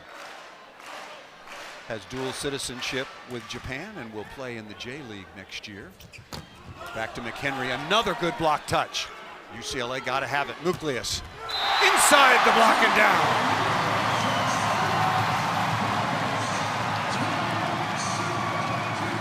Hey, look who's back in the gym. The 2-time champs have returned. This is what they do, right? Generate a little bit of a decent opportunity, and then you come back and convert first ball transition point scoring opportunity. This is what Dimitri Muklius has added to his capability, is that cross court shot. The ability to go inside even a 3-man block is something he did not have a couple of years ago. Charlie Wade, so complimentary of the work that Dimi has done in the weight room. And you may say, That dude is skinny. Yeah, but that dude is strong, and that dude is ripped. I talked to Demi before Big West. I said, is this what your dad looked like at this age? Is this just what you guys are? He goes, yeah, absolutely. He goes, my dad's a little heavier right now, but this is absolutely my genetics. He said, it's just the way I am, but he has gotten a lot stronger over his college career, and it shows on a swing like that. Hawaii on a 3-0 run, and when you go back to the service turn of Jakob Tella, an 8-3 run to get Hawaii back within one at 22-21. Thanks for joining us here on ESPN. The 53rd Men's NCAA Volleyball Championship. Hawaii at 29-2, taking on UCLA at 30-2. It went chalk. The number 1 seed UCLA taking on Hawaii, the number 2 seed UCLA. Fought off 2 set points to win the opening set, 28-26. Ido David has been the offensive star so far for UCLA. 12 kills on 22 swings. But when you look at Gooch, Knight, and Champlin, what they're doing in reception is leading the way for UCLA. A big advantage in side-out efficiency. And they've only given up 1 ace in each of the first 2 sets here. Gooch, as mentioned, one-on-one in between Champlin, number 20 in blue, with a swing. Andrew Rowan did a next level thing here for a freshman, even at the center position. That ball was passed. He took a real good look at the Hawaii side before he set that ball. He is as impressive a freshman at the setting position as I can ever remember seeing. Some equals, but he is right there with the best of them. Smart play. Big time play. Push into the block and out of bounds. All right, Hawaii's going to have to prove they can be as effective with Nucleus out of the back row. Either in point scoring or inside out if they lose this particular play here. Nucleus now back over 300 with a couple of back-to-back kills, 9 of 22. The lead is 1. Off speed, pretty good first touch. David out of the back row, but out of bounds, and we're tied.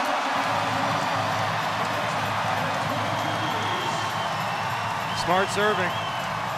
Putting your opponent off balance without having to bury it. Ethan Champlin with a good move, but that is a difficult pass keyed by Demetrius Nucleus.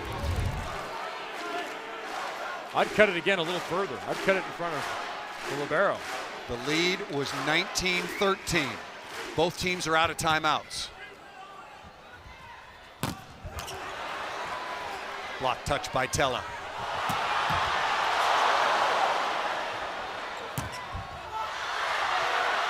That's all good. Tella with another block touch.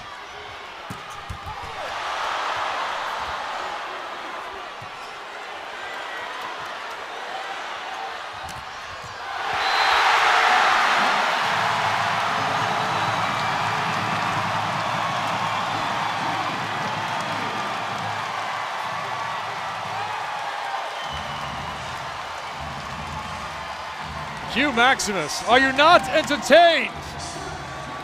That was next level. Yeah, put that The one dig on the by highlight. Gooch, the dig by Knight, the scrappy play, never to be outdone. Hawaii, just an absolute wonderful response. Boy, their backs were completely against the wall. Down 1-0, down 19-13. Now they have a set point. Remarkable turnaround.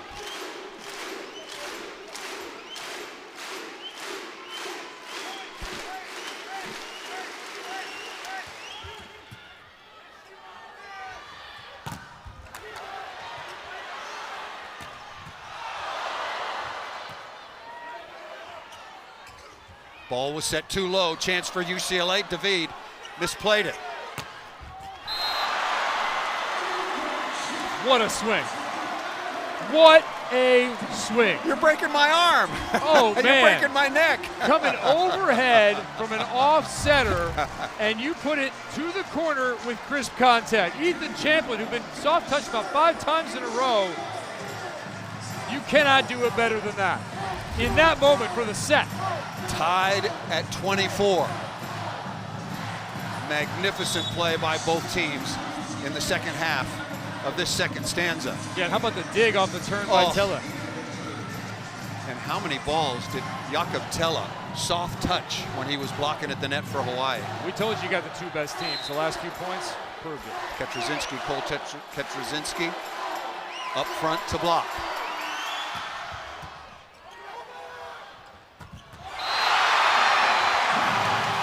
Somebody on the Bruins side touched that ball in Tella's hands, but it still didn't matter. What a delivery by the National Player of the Year, number 10 in black. Interestingly here, they're going to leave Cole in the match. Second set point for the Rainbow Warriors, and I do mean Warriors. As Galloway tried to cut that one off in front of the Bruin defenders and missed it short.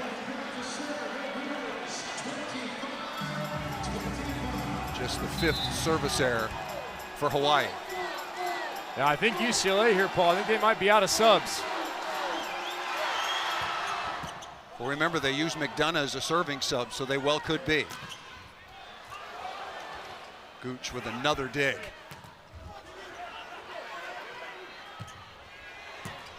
Nucleus inside the block and down. Yeah, 6 subs in men's college volleyball, unlike the women's game where there are 15. So I think you're right, Kevin. Yeah. Good call. I think John Spera rolled the dice and is out of substitutions. Yeah, so he has trapped his, to this point, leading offensive attacker on the bench to end this second set. And Nucleus getting hot again just when Hawaii needed it. Hoagland has been superb. A couple of big stuff blocks, really holding his own. Good pass by Knight. Alex Knight is having a whale of a match. 8 kills on 17 swings, no errors. Defending, passing, serving, and blocking. Yeah, and I think 90% of players take that ball into the ankle, get soft touched again. He turned that ball down the line. That is excellent recognition by Knight. And guess what? We're overtime again. Why not? Why not?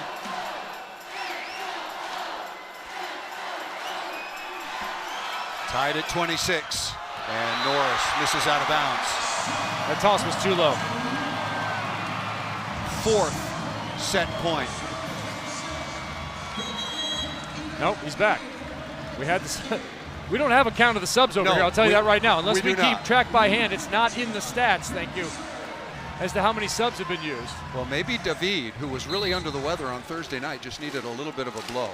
That is, they're out of subs now, we're being told officially at the scorers table.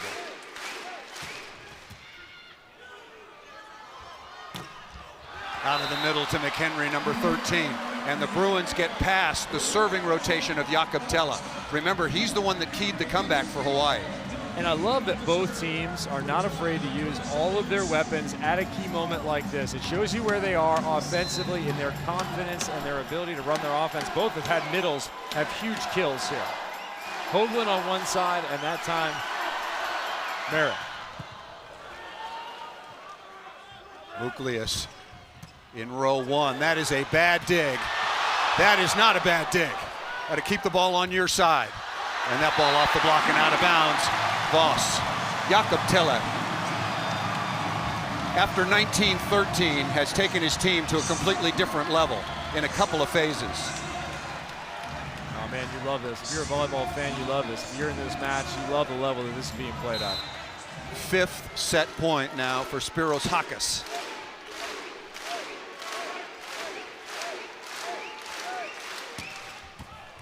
Look at that pass.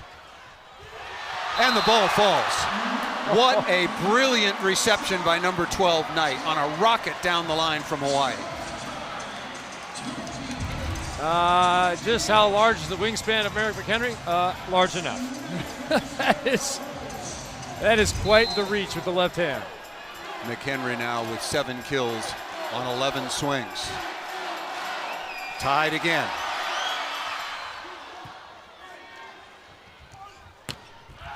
Missed out of bounds. Nucleus missed it. He'd had 3 kills in a row after a tough start. Now set point number 1 for UCLA. Hawaii has had 5. And a lot of times when it reverses like this, it ends now. Yep. For a lot of teams, this is what happens. Galloway on the left. Guilherme Voss in the middle. Nucleus on the right side. These are two really good and really brave setters. Hey, this is the rumble in the jungle right here. This is two heavyweight fighters ready to go as many rounds as need be. We could see the equivalent of 5 sets in far less than 5 sets. Exactly. I never predict how many sets. I just want it like this, very close. David, man, has he got a heavy arm. Look at the choice by Rowan. Fake the back quick to free up David. And I love the pace, too. What a delivery from Rowan. We've seen a lot of them. Look at the contact, the way he just flicks it back over the top of his head. That's very difficult for Galloway. Overloaded. Does he help on the back quick, or does he get outside to that fast D? Set point number 2 now for McHenry. Wicked serve. And Galloway is able to slam dunk that ball from about 11 feet 8 inches down inside the Bruin block. Break for Hawaii. Well, Chaz Galloway, I think he jumps about 45 in all reality. An absolute high flyer. Had a really nice conversation with Chaz Galloway yesterday, the 6'3" junior out of San Diego. Very, very talented, bright young man. Yeah, great family too. You know, he's not the only high flyer in the family. His sister flies helicopters for the Air Force. But what's her vertical? About 30,000 feet. Champlin is stuffed.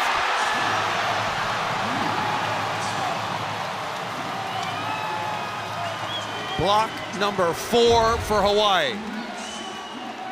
And it's Hoagland again, yes? Combination right hand of Hoagland, left of Telek.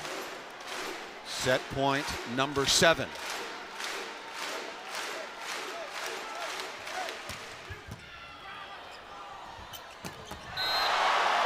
Fantastic pass by Gooch.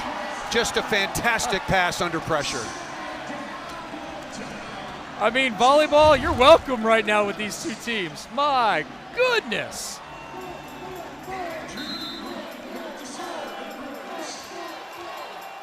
Seven set points saved by the Bruins.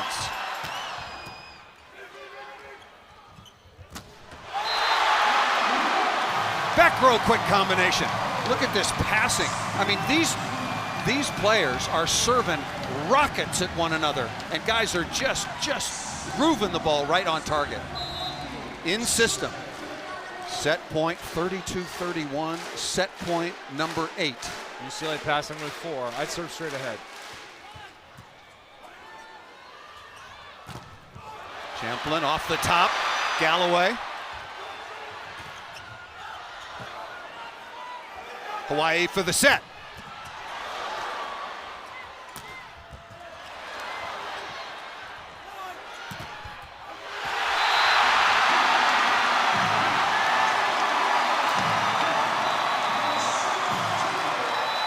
Down 19-13. Hawaii, the 2-time defending champs, got off the deck, led by the National Player of the Year, Jakob Tella. 33-31. We're tied at a set apiece. New and existing customers can choose the phone they want, like the incredible iPhone 14 on us. Not to brag, but I'm on Verizon now. And I got to choose the phone I wanted for free. Not that you're bragging. Choose the phone you want on us. Verizon. I'm a screen-addicted tween, and if I'm not posted on Social media? I don't feel seen. Hey, Mom, look. Mom? Oh, my God, Mom, you gotta look at this. Nope. Keeping my eyes on the road is paying off with Drivewise. Post about that. Boring. Oh, say cheese. No, thank you. Unblock me. Stop. That was awesome. Hey, what's your ad? I'll tag you. Get Drivewise from Allstate, save 40% for avoiding mayhem, like me.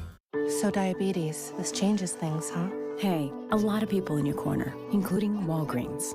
But do I have to give up sweets? If you work out a diet plan, nothing is off limits. You dropped it. I don't know if I can afford all these prescriptions. We've got discount programs. You've got options. I'm just glad I have you to talk to about this. That's what I'm here for. This CGM, still getting used to it. Let's take a look. When you need to talk diabetes, our pharmacists are here. Here's a life hack. While you're physically at work, you can be mentally somewhere else entirely. So grab a refreshing summer edition Red Bull Slush and imagine you're at the pool or literally anywhere else but at work. Sonic Red Bull Summer Edition Slush. Sonic. All right, Guardians. The Guardians have returned in the #1 movie in the galaxy.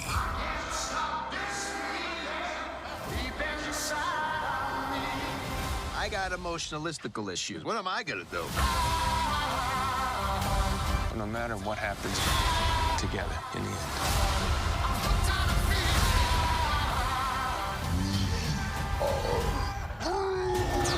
Guardians of the Galaxy Volume 3. Rated PG-13. In theaters everywhere now. So I didn't think I needed Swiffer until I saw how easily it picked up my hair every time I dried it.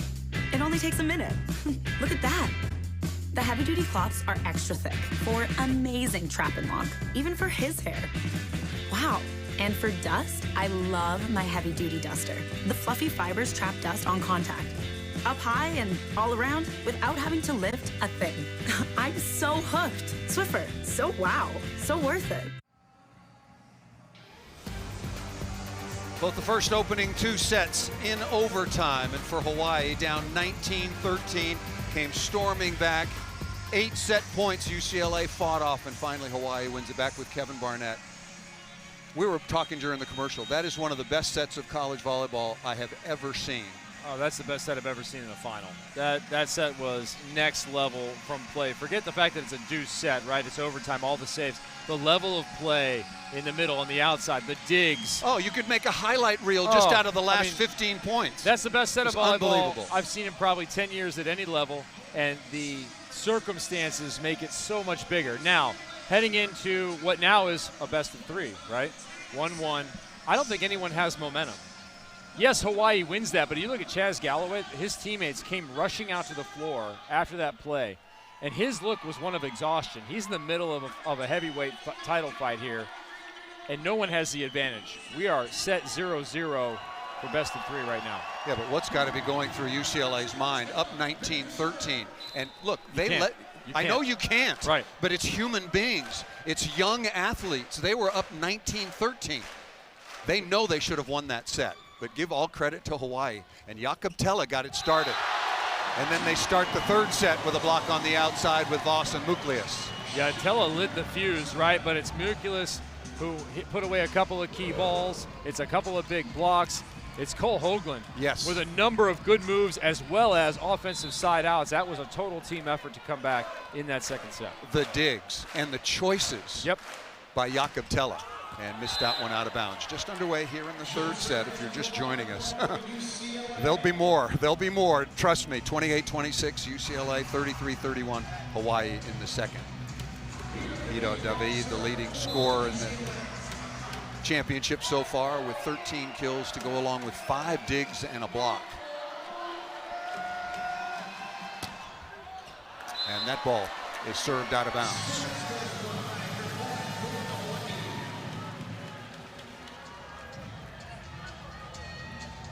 Spiros Hakas, last year the most outstanding player in the championship match, when Hawaii beat fellow member of the Big West 3-0 at Pauley Pavilion. David smashing down the line. He's dialed that line in.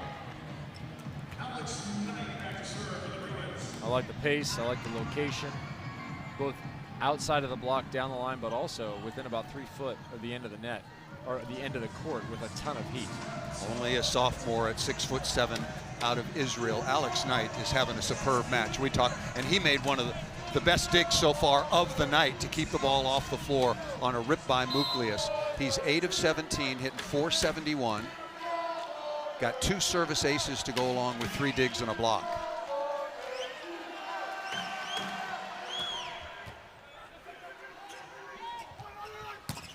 Galloway basically by himself. Yeah, another high-flying kill from Galloway. I got an update from folks who are texting me right now. Cambria Galloway, 30-inch vert on the women's side when she was playing at Air Force. All right, I was curious. Yep. Helicopter pilot, Air Force Academy. Very, very talented and proud family. David again, one-on-one. Both setters are doing such a good job. And again, Andrew Rowan, only a freshman out of Trabuco Hills, first team All-American. That's what the other coaches and people on the selection committee thought of this 6'6" freshman. Took over the starting setting duties when Miles Partain stepped away from the Bruin team in January. 4 freshmen have led their team to a national championship. It's been done before, but it happens very, very rarely. Who's the last one? The last one was Jonathan Winder in 2005, Yep. Karch Kirai in 1979, Chip McCaw in 1992, and Ricky Ludes in 1981. So it's just Bruins and Waves who do this sort of thing. Well, the Bruins won 12 out of the first 14 and have 19, so they have done their share. But is it time for 20? That's the big question for UCLA and UCLA volleyball fans. They know the history of this storied program, dominated the early years of this championship. Rowan will go back to serve, trying to add his name to that very distinguished list. 3 of the 4 players on that list went on to be Olympians. I think a lot of energy expended at the end of that second set, and showing up here early in the third. Kind of a slow start. Coaches hate this, but I think it's almost inevitable. Hawaii really upped their offensive efficiency over about 15 in that overtime set. They were siding out at 62%. They finished the set at 71. Hoagland again, just tucked inside Hoagland. And we said they don't get rattled, right? Hawaii doesn't get rattled. You can put pressure on them, you can score points on them, but they're not just going to kind of wilt away. And they showed that in that set. It was kind of make or break time, so they need a couple of points here, they need a couple of points in the next service rotation. They did exactly that to climb back into that set. That is the mark of a championship squad. They've played like that all year. Hakas off the block and out of bounds. To your point earlier on, Kevin, about don't be too smart by half. Just throw the ball up there and let Hakas do some work against 6 hands. Yeah, it frustrates me when teams set fast to a 3-man block where everybody knows it's going to be there, or a well-formed 2-man block. What are you accomplishing besides disadvantaging your hitter by 30%? That's what you're accomplishing, Terrible. Unfortunately. Terrible. But it's an in vogue philosophy that people adhere to with too much rigidity. Hakas, that ball out of bounds into the antenna, an unforced error by number 23. Hakas now 8 kills on 19 swings. That is his, make it 7 kills on 19 swings. Really struggled the other night. I mentioned it briefly, but it's to reiterate on Hakas. He was getting treatment throughout the course of that match on his right calf. But when we spoke to Charlie Wade about it, he said, hey, he looked fantastic in practice today, so I'm very hopeful he'll be at full strength. There is Norris, been good from the service line and good offensively. Back row, quick combination, the Bic. Brazil started that about now 15 years ago, and it is a very, very difficult play. Farther back than that? Oh, yeah. Yeah, I know the years are going by for me, too. It's like back in 2000, late 90s. Oh, you're right, you're right, you're right. Early 2000s, they were really perfecting it into the 04 Olympics, where that was kind of peak Brazil. As good as they've been, they've never been better than that final. Had Ricardinho at the setting position, and they've continued it on with Bruno Rezende. Oh, look at that dig. And set. And hit. Wow. Wow, what a play by UCLA. Yeah, this is just making something out of nothing. Right, you get the dig, Champlin pops it up. I've watched a lot of Champlin here, just the way he moves. You can see that he is a student of the game, and John Speraw saying that. Watches a ton of tape. He came down and sat next to John Speraw during UH's semifinal. This is a kid, number 20 in blue, who loves the game. He's a student of the game. He's just a volleyball guy, loves talking volley. Watch his feet after he passes, and he's getting ready in the back row to hit a Bic out of the middle back. You were just mentioning Jiba or Murillo or some of these guys. He moves just like them. Yeah. He chops his feet in the same way. He's mimicking that style. Oh, Champlin lost his footing, maybe in a wet spot. Ball off the top of the tape, change trajectory and speed. Yeah, what happens here, Paul, is you make a move to your left because the ball's moving to your left, and it catches the net, and you've already stepped to your left, but you've committed a little bit too far forward. You can't then pull yourself backwards as it pops up onto your face. Akas will go back to the line. Hawaii's been very clean, only 5 service errors, now to a dozen for UCLA. UCLA has missed more serves than any team in the world. Trust me, I mean that facetiously, but that's how aggressive they are. They missed well over 500 on the year. Over the top of the block by McHenry. I saw Guillermo Voss turn around and he just nodded his head because there's no stopping that ball. There is no getting a hold of that connection between setter and hitter.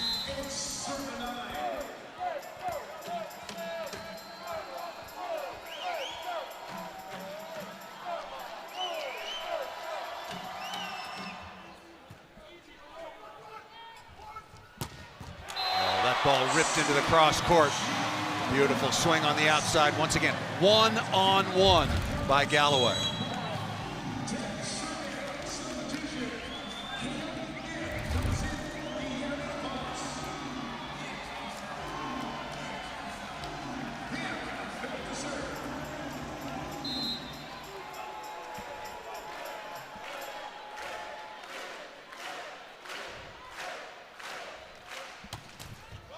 Thim off the top of the tape and out of bounds.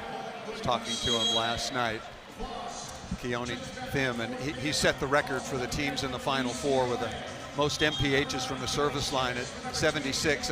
And I transposed the numbers and I said, man, you sure served at 67. He said, no, 76, my brother. 76, come on, get it right. Said I had the numbers right, just in the wrong order. Tied at a set apiece, Hawaii leading it 10-9.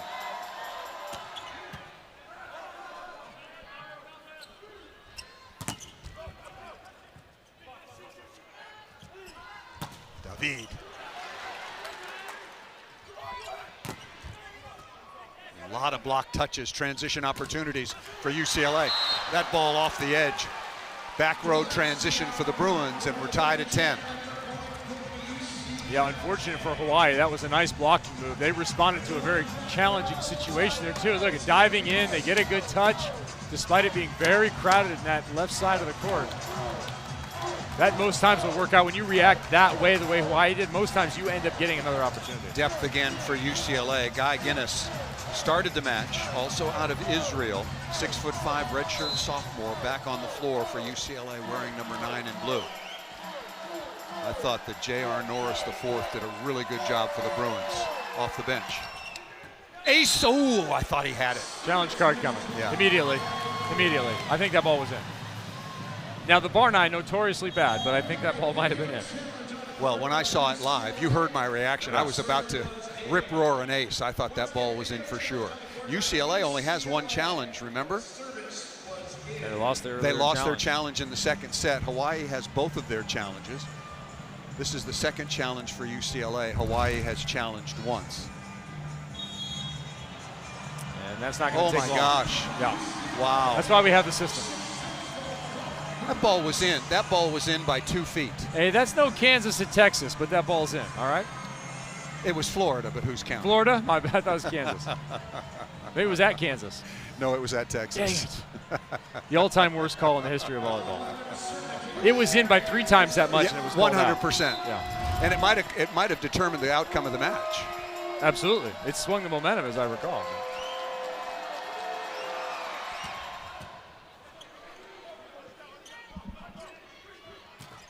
Nucleus finds a small little crack in that Bruin wall. And what he's doing there is he's keeping the ball so high into the hands and hitting it with a ton of topspin. That'll work out to your advantage. When you're able to hit that area of the block more often than not, you get a positive result or a 0. You almost never get a straight down stuff or a negative. That ball missed out of bounds.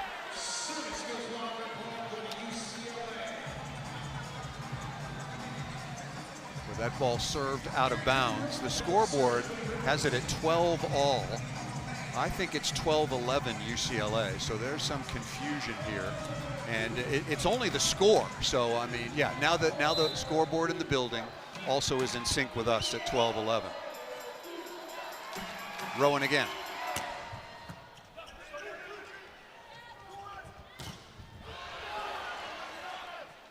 Muklius again, this time against 3 blockers. No, free ball for the Bruins.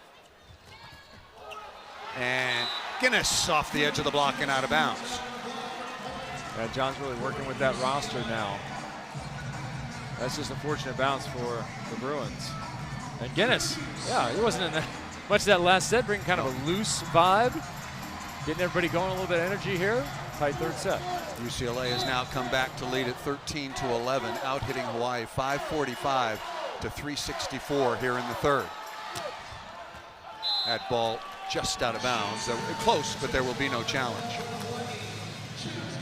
UCLA now with 16 errors.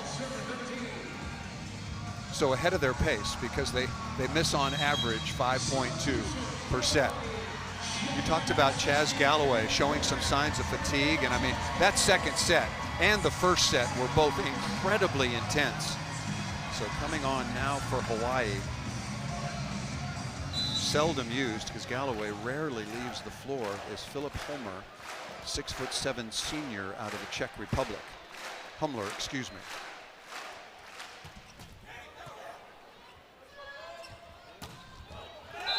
That ball off the tape and another fortuitous bounce for UCLA, leading at 14-12. Galloway's going to come right back in. Wow, okay. Give you Galloway's numbers so far on the late afternoon here in Virginia in the Eastern time zone. It's still very early on, I'm sure, another perfect day in the Hawaiian Islands. Galloway 7 of 15, hitting 400.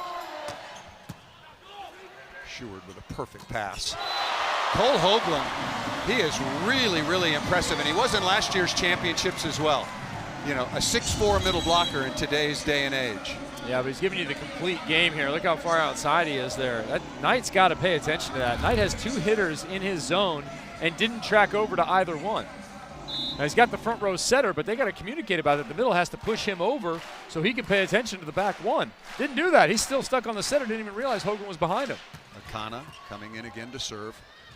Both Libros have been outstanding, but particularly Troy Gooch. What an important transfer. The 6-foot redshirt senior out of Buffalo, New York, transferred from Purdue, Fort Wayne, and he has really solidified UCLA's receiving and defense. Gianito David lead 15-13 in the third.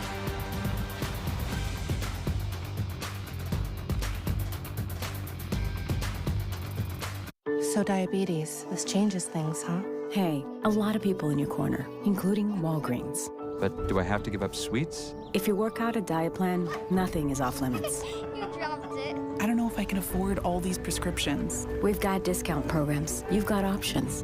I'm just glad I have you to talk to about this. That's what I'm here for. This CGM, still getting used to it. Let's take a look. When you need to talk diabetes, our pharmacists are here. Are you tired of washing dishes? Well, flip the way you clean them with Dawn Platinum Easy Squeeze. It's an upside-down bottle with no cap. You just grab and squeeze. Dawn Platinum's more powerful formula breaks down and removes grease 4 times faster. Huh, nice. No flip, no mess. Platinum is also a go-to grease cleaner for your sink, your countertops, and to pre-treat stains on laundry. Fast, easy. Dawn Platinum Easy Squeeze. Flip the way you clean dishes. Third set, UCLA on top of Hawaii, 15-13, the top 2 seeds. 29-2 are the Hawaii Rainbow Warriors. UCLA champions of the MPSF, the #1 overall seed at 30-2, back with 2-time Olympian Kevin Barnett on Paul Sunderland. Second set, 33-31. So many magnificent plays. If that gets posted to YouTube, or of course it'll be on ESPN Plus, go back and watch that second set. It was phenomenal in so many ways. Coming out of the timeout, Norris the 4th back on and still doing work from the service line. Smart shot by Hawkes, but the miss. Hawkes a little bit unlucky. What's he trying to do with that ball on the out-of-system set by Spiros Hawkes? Well, he's trying to get a reset. He's trying to slap it up into the block and get a reset, but that reset has got to be about 6 to 10 feet off the net. If the block manages to push it too far back and get a bad bounce, that's a tough cover. Hawaii led 9-7 here in the third. UCLA on top now 16-13. UCLA hitting a cool 6:15 here in the third set.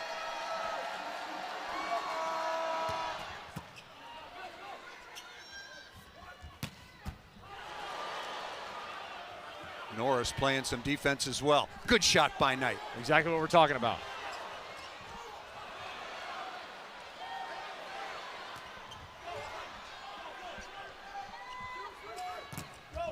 Smart hitting on the outside by both teams. And better blocking by the Bruins. Now, I'll tell you why this block goes down, because the coverage of Hawaii had broken down. As you go through a long rally like that, everything gets kind of disorganized. Watch when this ball is contacted. There's nobody anywhere near that attack. Normally you have a cup, a semicircle around the attacker. There's nobody around here. You see that semicircle right there on the previous attack? The next one, nobody. Right. And that's because the rally went so long. Hawaii is challenging a net violation. And unlike in international volleyball, at the Olympic Games, you can only challenge the final action unless you press a buzzer to stop play during the rally. In college volleyball, you can go back at any point during the rally. I mean, and that was a long, long rally. So they'll go back and look to see ball in or out, net violation, a touch. They can go back and look at the whole thing. And this whole system's a little bit slow in its implementation. They don't show it in the arena. And so it's like a dead area in the game. But part of the reason that it's so slow is sometimes the communication of what's being looked at is difficult to get when you have that opportunity, as you said, Paul, to challenge anything in the rally. Yeah, that's a net violation. That's going to go Hawaii's way. Yeah, that's twice. That's a huge reversal and use of the challenge by Charlie Wade and his outstanding staff. They still have 2 challenges. John Speraw and UCLA have 1 challenge remaining unless we go to a 5th set. UCLA won the opener 28-26. Hawaii won the second 33-31. It took them 8 set points to get there after trailing by as many as 7. Make it 16-10, excuse me, and 19-13.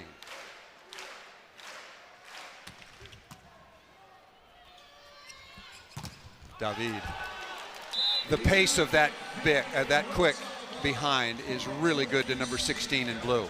David now leading all attackers in the match with 17 kills on 30 swings.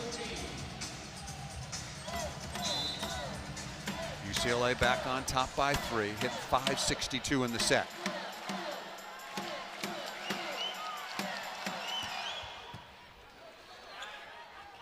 Oh, that's got to be a misplay, missed contact. A very rare ball handling mistake. Tough chance for Jakob Tella that time. He was trying to paddle up that Norwegian waffle again like he did in the opening set, but unable to get away with that. And Hawaii calls timeout with the Bruins now leading 18-14. Next stop on the F1 schedule is the 2nd annual Crypto.com Miami Grand Prix at the Miami International Autodrome at the Hard Rock Stadium. Max Verstappen is the defending champ and leads the season's driver standings. Our coverage begins at tomorrow at 2 Eastern, 11 Pacific, with Grand Prix Sunday, and the race starts at 3:30 Eastern, 12:30 Pacific on ABC, ESPN Deportes, and ESPN Plus. Barney, aren't you taking your family to a Formula One race this summer? Yeah, we'll be at the Red Bull Ring coming up at the end of June. Where's that? That is in Austria, and we'll be there in a motorhome for 4 days, camping at the track. I will be wearing jorts, low Pumas, and a Max Verstappen t-shirt, along with a whole plethora of orange smoke bombs. So it's a full send this year. Well, I am very familiar with Verstappen, as he is my brother-in-law in Sweden's favorite driver.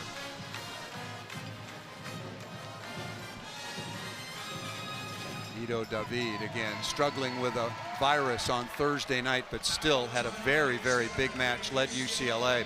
17 kills on 24 swings tonight.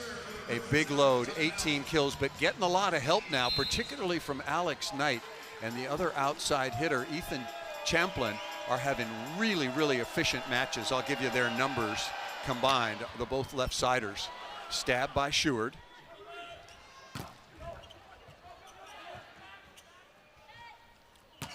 Oh, Muklius, the only time he hits on the left side in row 1. Opposites in the left front, setters in the right back. Yeah, he told me he spent a lot of time with his dad working on this recoil, this open and then close on the ball. Watch how much torque he puts on the body here. Pulling the arm, pulling the abs, generating a lot of momentum from the core of his body. It's impressive mechanics.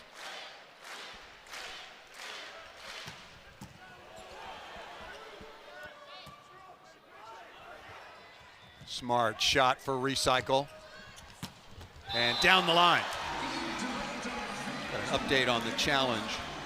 Start with 3, so UCLA has 2 remaining. Hawaii has all 3 of theirs, and getting into the final set, you get an additional one in the 5th set, if that does come to pass, but you'll have no more than 3. All right, real familiar situation for UCLA here, isn't it? Pretty sizable lead, 4 points, feeling pretty good. You have to close this set out. If you're UCLA and you give this one back, I think you're going down in flames in the 4th. 19-13 was the advantage in the 2nd set. Yeah, but you've done almost as much work here. Yeah. Galloway, one-on-one, a block by Rowan. That's how you close the antenna. This ball is going to be a little bit outside. And Rowan all the way to the antenna, reaching over just in time. He's maybe even a touch late there, reaching through the net. Rowan with a stuff block for UCLA, now on top 20-15. And the 4th block, timeout called by Hawaii. You gotta love this rivalry. Here's tomorrow's Sunday night baseball matchup, the series finale between the Dodgers and the Padres at Petco Park, 7 Eastern, 4 Pacific on ESPN, ESPN Deportes, and ESPN Radio. Our coverage begins at 6 Eastern, 3 Pacific with baseball tonight. Sunday night countdown. Boy, I'm gonna remember that. I'm gonna go back on ESPN Plus and watch that 2nd set again. That Everyone was should. Absolutely a classic. Won by Hawaii 33-31, but can they mount a comeback once again? I've been trying to think if I've seen a better set in a championship final in the sport of volleyball. Men's or women's? I don't think so. I don't think so. Not one that was better played. I've seen a lot with terrific emotion, seen a lot with big stakes that mattered in determining the title, but not one that was played at that level for that long. Something special. So many Sports Center quality plays during the course, particularly over 20. That just, I mean, when we got to 20, we didn't know we were going to 33-31. John Speraw, 3 national championships when he was the head coach at University of California, Irvine, 2007, 2009, 2012. Also the Olympic team coach, won a bronze medal in Rio.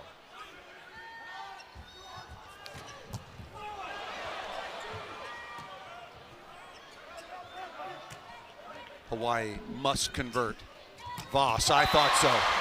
Did you see McHenry bail to the other side to Muklius?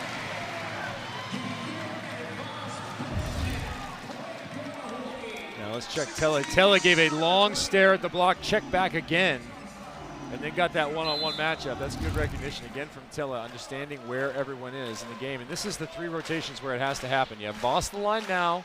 You're going to get Muklius next. You're going to get Hoagland. That ball left way inside. That was a setting mistake, a rare one for Rowan, wearing number 7 in blue for the Bruins. And guess what? Here comes Hawaii, and timeout, UCLA. Vintage John Speraw. He loves these early timeouts. He doesn't like to let a roll get going on the other side. You see this internationally with Team USA. He will use his timeouts much earlier, 2-3 points earlier than most coaches. David was just trying to spatch that ball up into the block and get it recycled, but a much better block, and that is their 6th. Hawaii looking to be the first team in over 40 years to win 3 in a row. UCLA, not surprisingly, did it on 3 separate occasions, and actually that team in the early 80s, we mentioned Ricky Ludes, we mentioned Dave Saunders, we mentioned Steve Sammons, among others, and of course our dear friend Karch Kirai. They actually won 4 in a row during that stretch. Well, and we were talking to Charlie Wade today, right? And he said he found an old note in his desk, and it was dated April 11, 2019, and it was from Nico Muklius father to Dimi that said, if you get these 3 players, you will win 3 straight national titles. 2 are done, 1 TBD. That was on April 11th, 2019. An interesting conversation with Coach Wade, you know, the international influence on his team. He says, look, I'm battling with Stanford, UCLA, USC for all of the top recruits. And UCLA, year in, year out, has the #1 recruiting class. If I have to recruit a player to compete against the likes of UCLA and they have a foreign passport, I'm going to go get them because they're good enough. And they have been good enough the last couple of years. Knight again. Boy, he has been really, really solid, playing above his season averages. Knight now with 11 kills on 26 swings. That's a lot of activity for Knight. Charlie Wade described UCLA as an incredible collection of talent. He said, listen, we offered every guy over there, and UCLA won those battles. Right. That's why I got that's why I got to get on the plane. Perfect pass.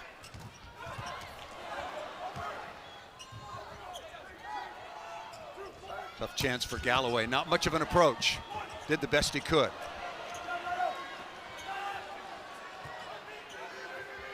Hoagland, I thought so. Good block touch. And the ball goes down. Norton, along with Rowan, doing a really nice job getting a touch, but the Bruins couldn't continue the play. 21-18.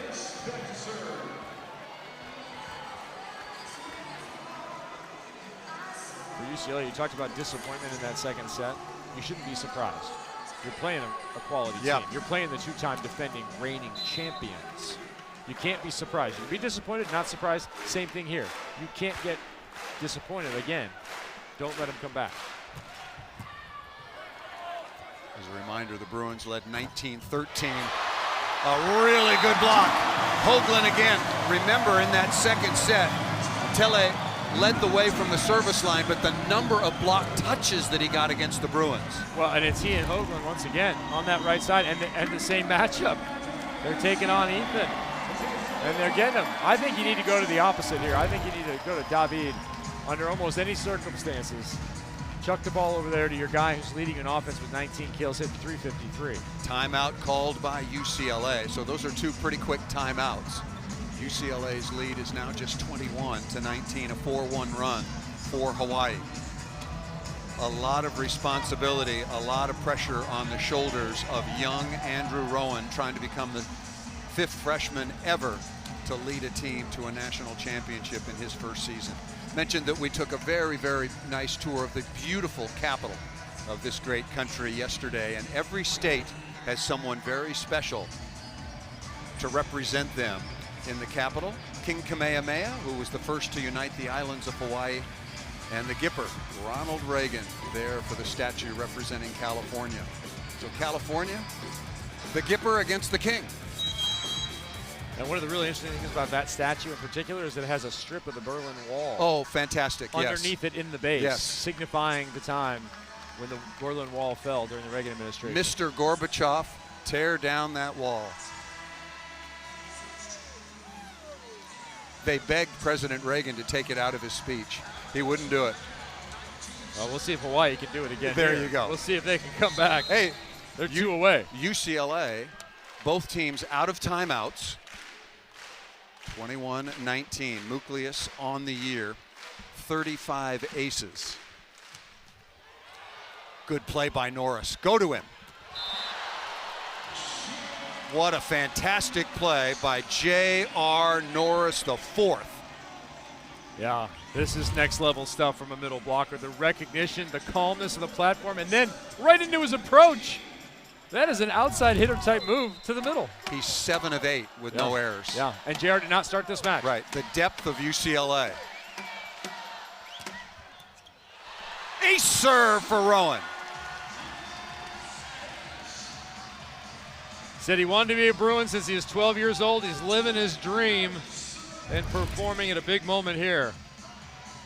Used to be an outside hitter at points in high school. Oh, also has that big arm. He's got a wonderful arm. Yep, a whip. Came to UCLA in spite of the fact that he knew that he was going to not only have to battle, but probably play behind the reigning Conference Player of the Year in Miles Partain. Rowan again, and missed that one out of bounds. But at 23-19, not a very expensive miss, and just the young man just laughing that one off. John Speraw said, I recruited him even though we had Miles. He was just too good, just so good not to recruit very heavily, and it worked out. 3 hitters back in the front row for the Bruins. Good rotation. Back to Norris again. 8 for 9. And he gave you wrist away last time. That was a hard cross body pushing UCLA to set point. J.R. Norris played very sparingly his first 4 years with the Bruins. Splitting time earlier in the year with Guy Guinness, but what a job he's doing in this championship match. Set point number 1. Inside the block by Hawkes.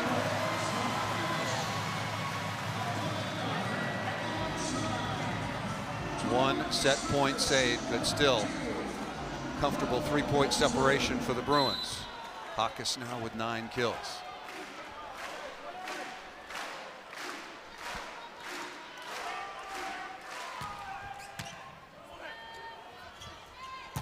Right side, David.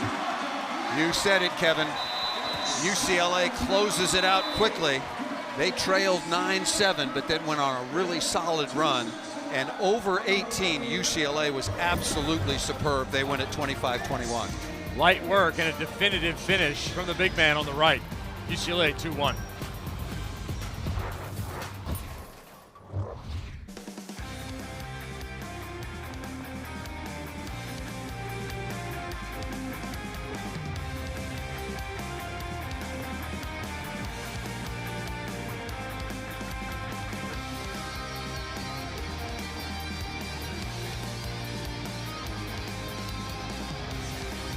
UCLA Bruins on top of the 2-time defending champions, the Rainbow Warriors from Hawaii.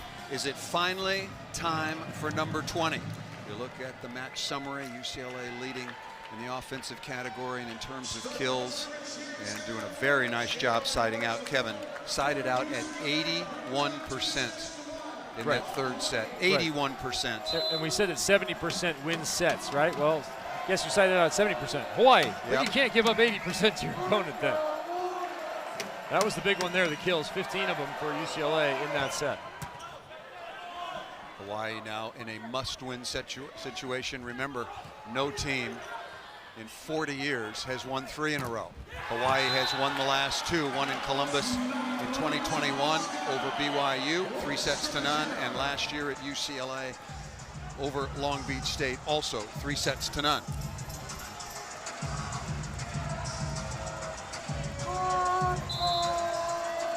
How good has Norris the fourth been? Almost a perfect night in attack. 8 of 9, no errors, and served very well. Good service pressure for the middle blocker.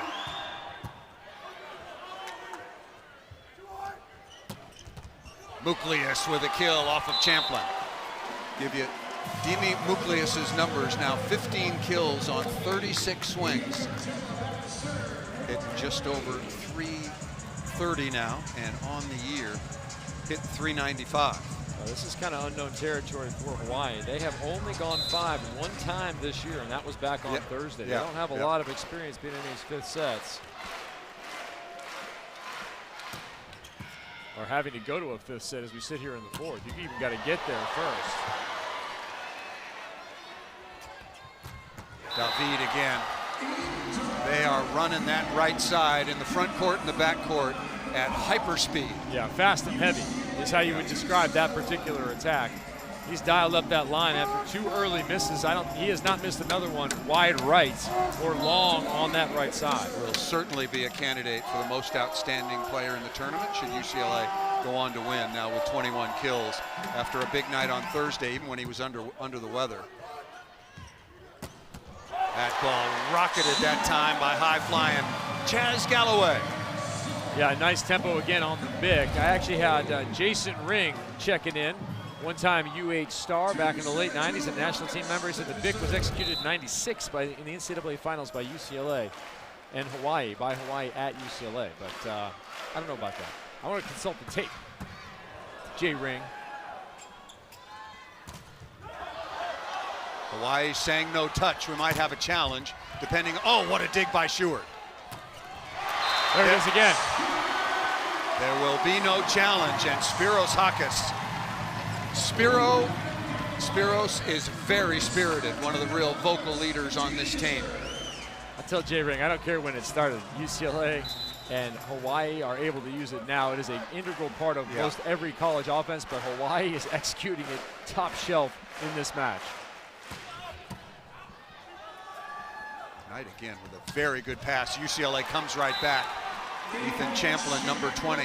Look at the outsides. Alex Knight, 12 kills on 28 swings, 1 error.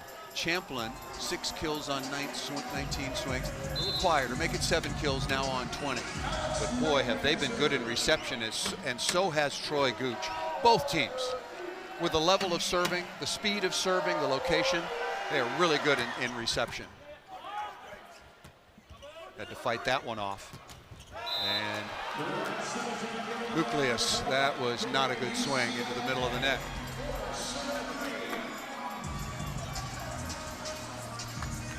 Nucleus has a year left of eligibility, but he has decided that he is going to move on to the professional ranks.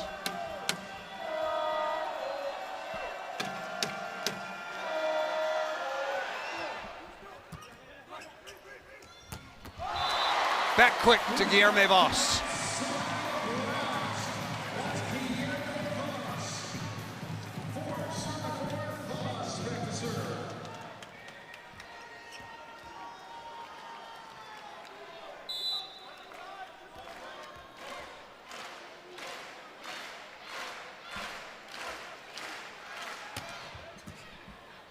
Now Voss switching the jump serve. McHenry. Yeah, you could see that coming. Now we haven't seen him in a little while. It looks no different than it did earlier in this match. Extremely high point of attack and a slow one in the middle. This is a kid who's going to make an impact on the national team at that position. He's still learning how to play middle defensively in particular when it comes to lateral movement and responding to different attack formations across from him. But the offense, something special. Led the nation in hitting efficiency at a gaudy .527, also number 9 blocker in the country. One of 9 first-team All-Americans in this championship match. It might be reminding a lot of people, if you just tuned in, you were back in 18, you were watching Dane and Jimma. Very similar in the pace of that attack in the middle. In fact, McHenry might even be just a touch slower, but both guys hitting the ball up around 12 feet. And that ball missed out of bounds, so UCLA now on top. Just to review what a night it has been so far. Opening set, overtime to UCLA 28-26. Second set, quadruple overtime. One of the best sets we've ever seen. 33-31 to Hawaii, and then a really, really solid performance, particularly after trailing early. Andrew Rowan and the Bruins trailed 9-7. They went on to win that third set 25-21.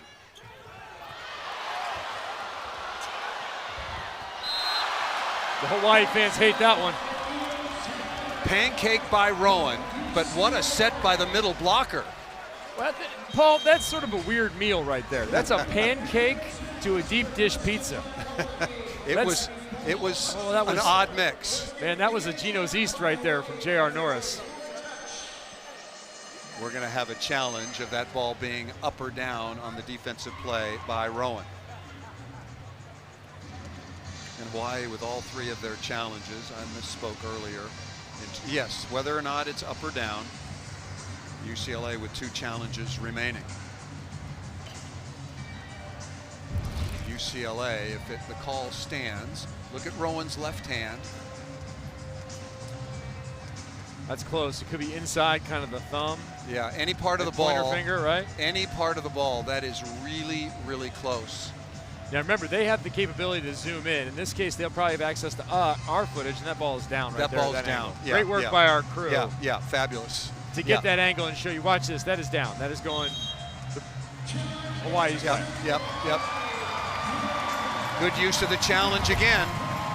That one was an easy one. Some of the earlier ones. Look at Rowan, can't believe it. He thought he got it, but that ball was down. Pointer finger and half your thumb is not enough. No. Tied at 6. Hawaii with their full complement of challenges. still remaining.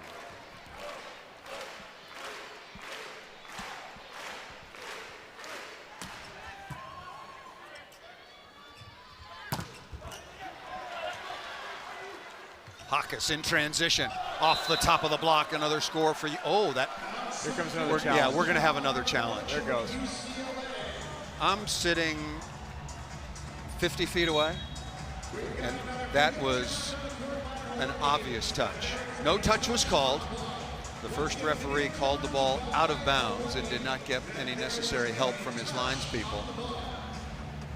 You saw it the same way, didn't you, Barney? I don't know. That sounded like a definitive statement from you. The eye of Sunderland might be under review here. I got a new prescription at Costco not too long ago, so I am doing really well. I saw the ball change direction, it changed spin. All right, well, it's going to be Champlin who's going to get this or not. On the right side with probably his right hand. I don't see anything definitive there. You have to slow down a little bit here.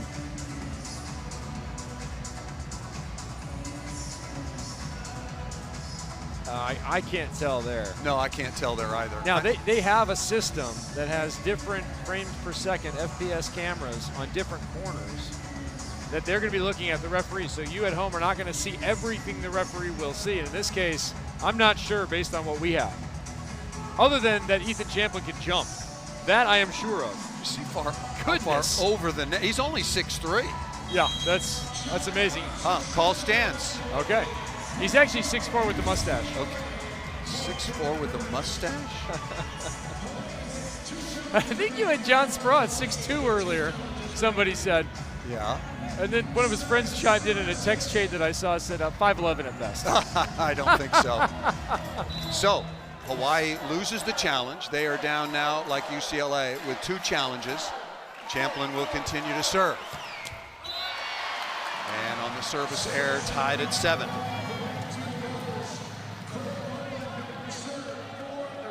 You're right, he's much taller with a mustache. It's not a Fletch situation, but it's close.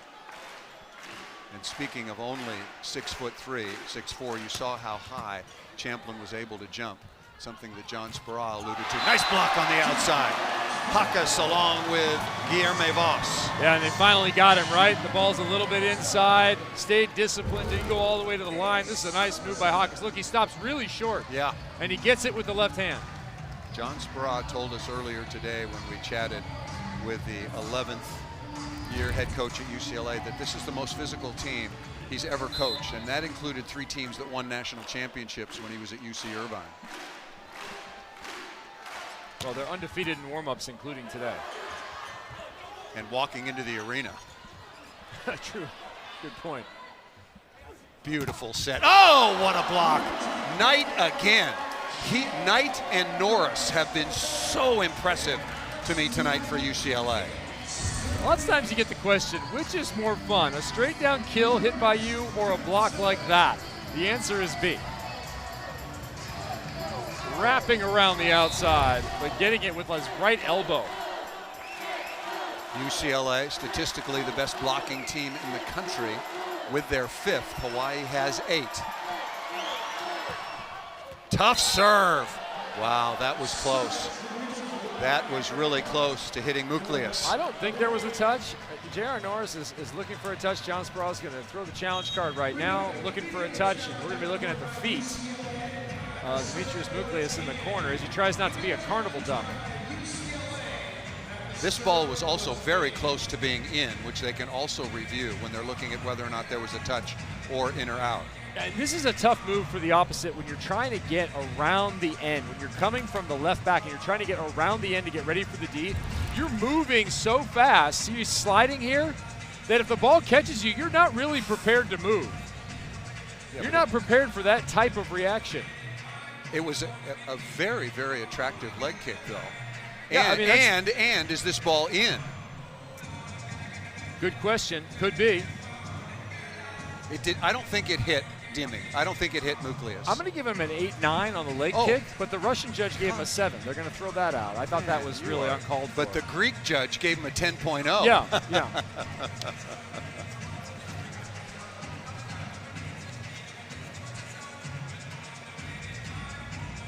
The French judge collected some money and waited to see which way.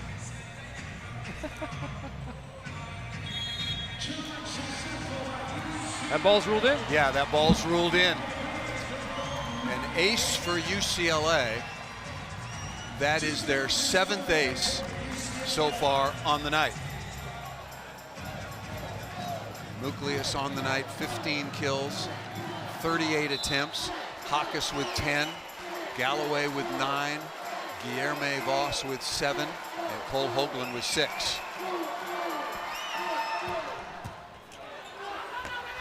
Wow, Norris again, what a job he has done in so many different phases. John Sparrow telling us J.R. Norris, who's been with us for a while, he's got another year, although he's a redshirt senior, he can still add to that his COVID year. John Sparrow really wants him to come back, because other than with him, then everybody on this Bruin team is coming back for next year. UCLA on a 3-0 run.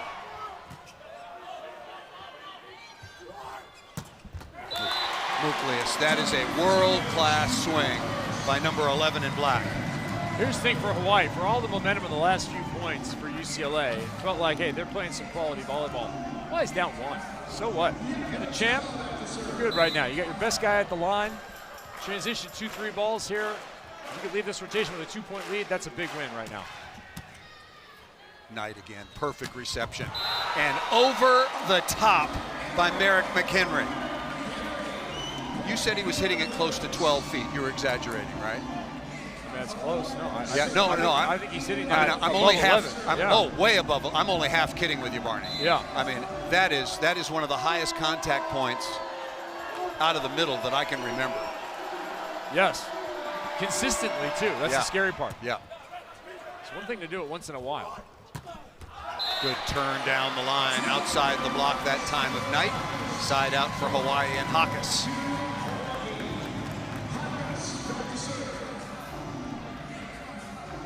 UCLA on top 11-10. The wheels turning on the Hawaii sideline. Charlie Wade in his 14th year. Back-to-back national championships. And missed out of bounds. For UCLA, as we talked about with their incredible history, 29 times into the NCAA tournament. They've won 19 championships, but have not stood atop the podium, if you will, since 2006. UCLA has won 19. 3 teams have won 5.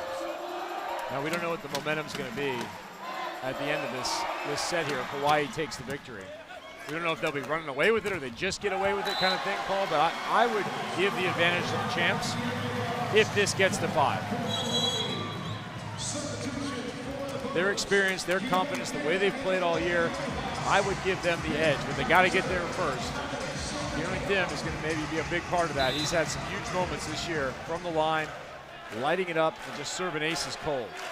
He's been quiet so far this weekend. Football. Yeah, and missed that one out of bounds. He can be really effective and a big weapon. Voss will come back on and then be replaced by Brett Sheward, the libero.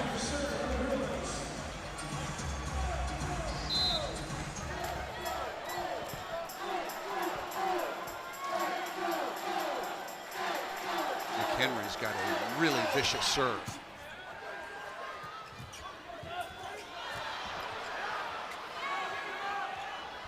Bruins looking to extend the lead. Good pass by McHenry.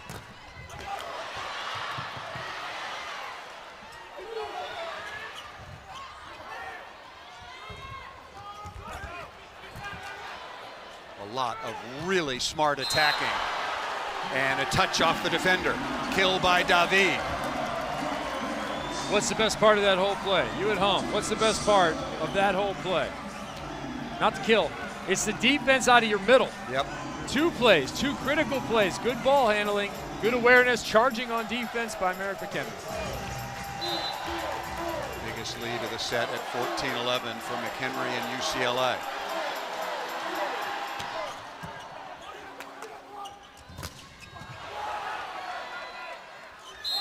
And a double contact. That against Hawkes, and we've come to the media timeout. UCLA leading at 15-11. leading 2 sets to 1. Is it time for 20? We're going to find out soon.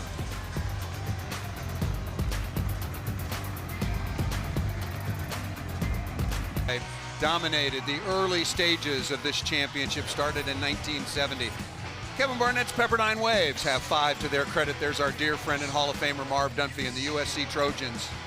It's been a bit. This is 1990, the last time the Trojans won a title. And the UC Irvine Anteaters, they've been part of that big tradition there. The title started by John Spera, and they were very much a factor, played their best volleyball at the Big West Championships this year at the end of the year. Really a talented squad for next year. Look for the Anteaters to once again be a factor. UC Irvine upset Long Beach State in the semifinals of the conference tournament before falling to Hawaii. Semifinals, UCLA beat Long Beach. Really good serving, and Hawaii had to go 5 sets to take out Penn State Nittany Lions. Oh, David is roofed. Hoagland and Galloway are a small block, right? No. But there's nothing small about how far they get over the net. They are undersized, both of them. There is nothing undersized about the finish here. Perfect finish. Hoagland closes, gets to the left hand, right to Galloway. I think it was Galloway's right hand that put that one straight down. 9 blocks so far for Muklius and Hawaii. UCLA with only 5.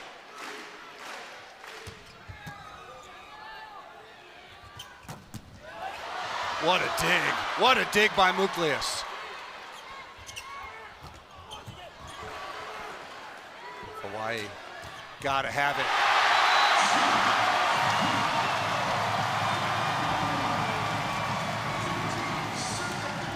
And again, they don't go away. They just don't go away. I continue to be impressed by Hawaii when teams put pressure on them, because there weren't a ton of times that happened, but it's happened a lot. Big West, pressure from Irvine. Here, pressure from Penn State. Every time Hawaii has responded, including in this match, multiple times from the Bruins. And they've done it just by being themselves. Their cool, calm, collected overall play, and their outside hitters, who are all very similar in the type of ball they hit, are so efficient when facing a big block and moving the ball around with heat and range. One spectacular dig by Dimi Muklius on that hammer from J.R. Norris.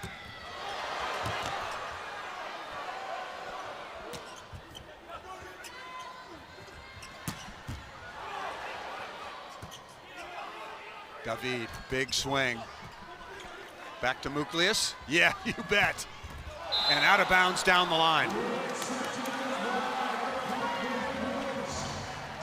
That could turn out to be a big one. This is a break point for UCLA. If you're the Bruins, you want to break away. You want to end at 20-14 to really be in control here. That's realistic. You got Rowan at the line. He's been serving a ton. Now's the time for a cut. There's so much room in the middle of the court. Rowan's got 1 ace so far on the night.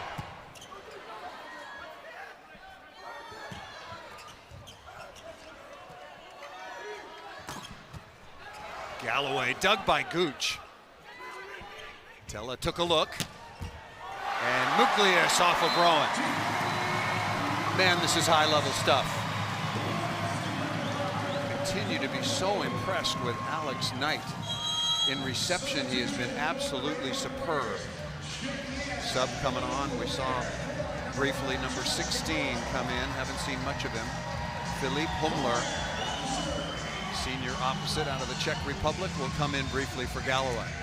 16-14, UCLA leading it, but most importantly up 2 sets to 1. Won the first in overtime, 28-26, lost the second, 33-31, won the third fairly comfortably, 25-21.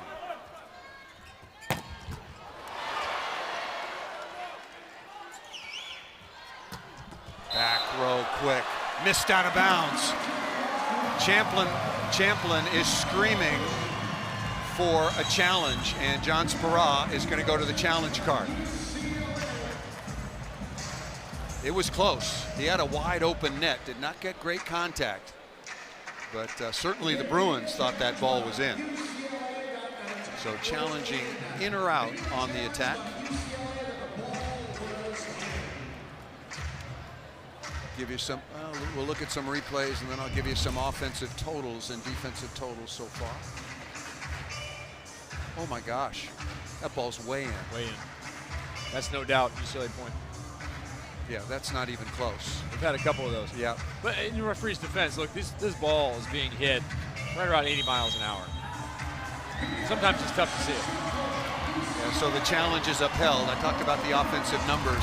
David with 22 kills, Knight with 12, McHenry with 10, Muklius with 17, Hawkes with 11, and Chaz Galloway with 10. On the match, UCLA is hitting 341 to Hawaii's 291, but the last couple of sets, particularly in the third, UCLA was really impressive. 17-14 is the lead. Now remember the scheming before, that we were tucking people in. We had Alex Knight tucked in on the right side. See if he does it again. He didn't move far. He stayed right where he was. Champlin with the dig. Knight. Ball. Hand in the antenna. Yeah, hand in the antenna, not Hawaii. the ball. Hawaii's hand in the antenna. Yep, hand in the antenna. Timeout called by Hawaii. Yep, Jakob Telle's pinky going high up into the... And that's good. That's good work by the official. Yeah, Ron Pelham. That happens right in front of him. Yeah. He's the up official, the R1, Mr. Arizona, and that is sometimes hard to see when it's right in your face, right next to you. As the referee's responsible for so much that's happening. When it's close to you, you don't always see it. Ron on the spot. Yeah, really good job. We talked about UCLA's 19 NCAA titles. Look at Oklahoma State wrestling, 34, USC track and field, right on down the list. But 19, all of those by the one and only Al Skates. And I know we've said it, but it bears repeating. It has been since 2006. And UCLA has had so many close calls, particularly in the last couple of seasons, including last year against Long Beach at Pauley Pavilion. They had a lead in the fourth, and they could not close it out, but maybe it's time for 20. You know, we talked about the freshman setters who've led teams to a national championship. I got a text from Dave Albright. Yeah. He was a 22-year-old freshman at UCLA in 1976, and he too won a national championship. And he wasn't happy that I left him off the list. So he's not off the list anymore. Not off Good the list job, Dave. anymore.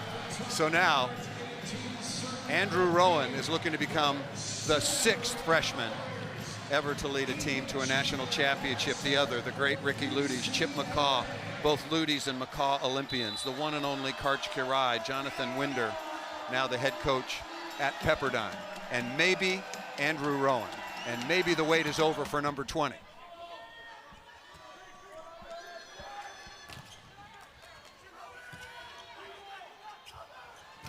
Good delivery. Really good set to David. That connection is just magical on the night. UCLA siding out at close to 80% now. 19-14 is the lead. 6 points away. Demi asking for the ball. You saw him there. He wants it. Let's see if he gets it.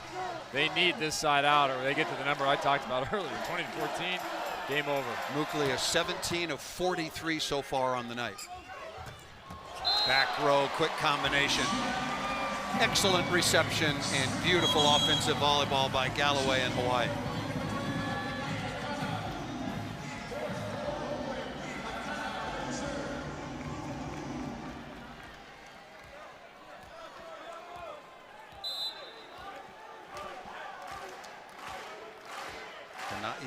Akana, number 25 in black, on to serve.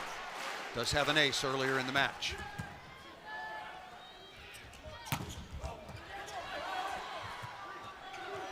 Big swing by Hawkes. Off the block and out of bounds.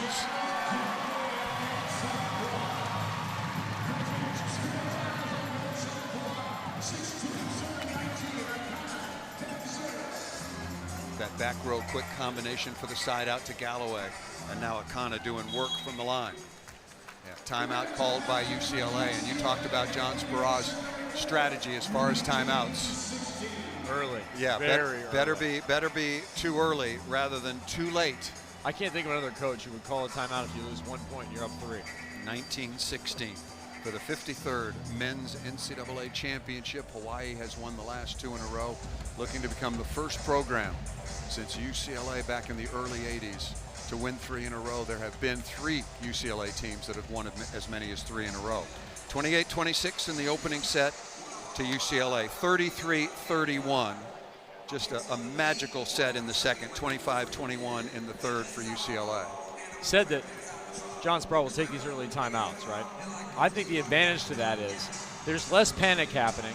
There's less calming down needed on your side. I think you can productively get more done in this timeout than you could if, let's say, it was 1918 or 1919. Yeah, that's really a good then you've point. lost control of the arena. You've lost control of the emotion on your yeah. side. Right now, tactically, you can insert some things because you have a lot more time and attention from your side. That's such a great point, because if it's 1918, the 2,200 Hawaii fans that flew from the islands to Washington, D.C. would be blowing the roof off this place.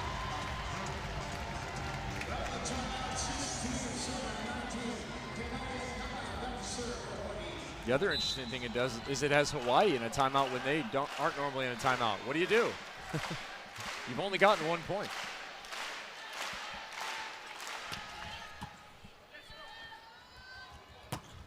Knight again with reception and also registering his 15th kill. 15 of 31 with 1 error, hitting way over 430. Just having maybe the match of his career. 20-16. UCLA siding out at 73%, Hawaii at 60%.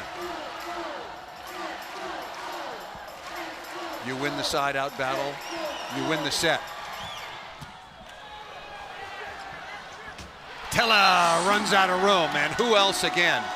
J.R. Norris the fourth at the line.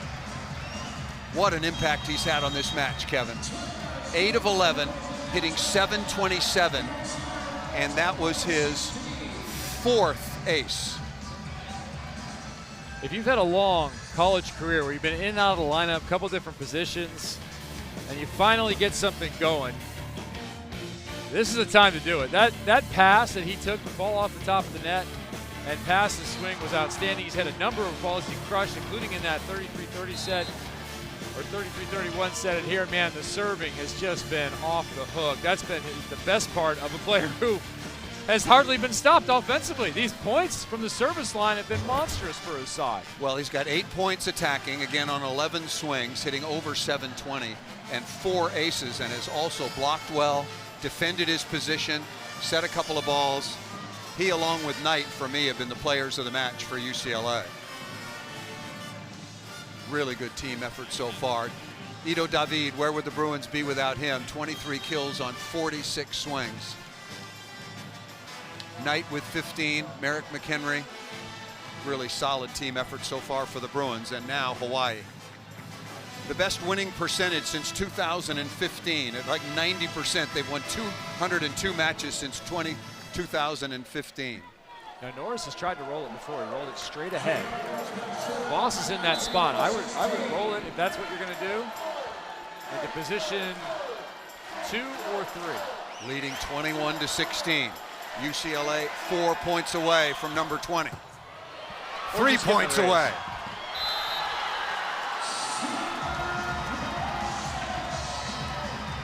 Put a cape on that man. What a performance. And remember, did not start. Came off the bench early, but had an immediate impact for UCLA.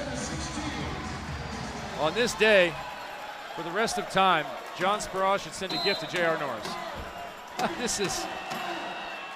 That's a wonderful performance from the service line. John Sproul played for the legend Al Skates.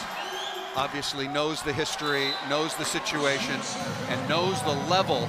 Not sure frustration is the right word, but when you win 19 times from 1970 to 2006, and then you haven't won since, this has been a long time waiting. Still work to do. Time for Hawaii. And Jakob Tella at the line. It's got to be now. Knight, perfect pass. And a perfect block on the outside by Muklius.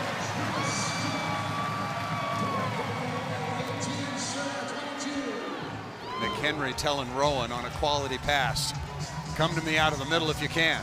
There's lots of good options. Yes. I'm fine with the choice. The set location was not ideal.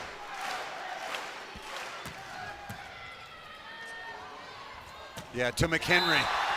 You knew that was coming, and what a pass. all night long by Gooch. I hope you saw McHenry. He turned around and pointed down at Gooch, said, that was you. That was all you.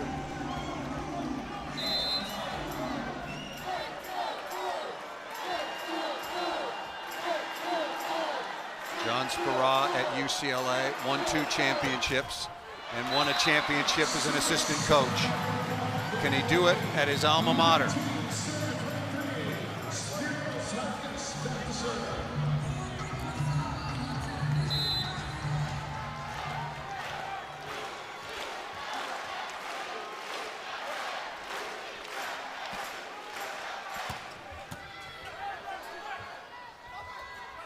Knight is blocked. Guilherme Voss. Another timeout for UCLA, Barney. Yep, he called him. 23-20. UCLA now out of timeouts, as is Hawaii. Another tough play here, predicated by the serve. And that ball is off the net and let a little bit low. Guilherme Voss just keeps working. His best skill is blocking. He is relentless the way he works to go laterally. Even if he's a touch behind the play, he'll stop, he'll get his hands over, he'll push his hands into the gap, push him over. Yeah, Guilherme Voss has been a difference maker for a number of years on this team. And again, on that play, keeping Hawaii's hopes alive here in the 4th set. 1.2 blocks per set for the Brazilian, Guilherme Voss. That gets him in at number 5 in the nation. 23-20. Crowd comes back alive. Hawaii looking for 3 in a row. Hasn't been done in a long, long time. See how Hawkes responds. Coming out of the timeout.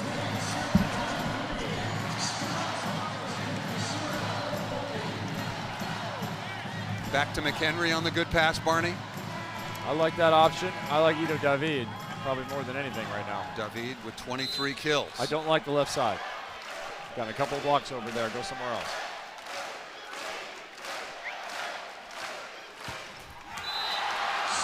Service error for Hawkes. UCLA, 4 championship points. If you're Knight, you go for it. 100%. 1 point away for number 20.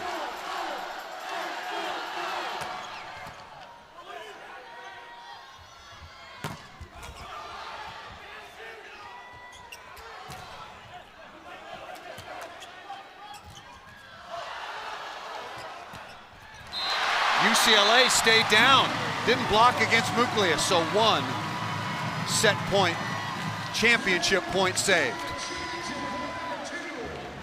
Going to have John Spera is going to challenge, and I'm thinking back to what transpired in that point.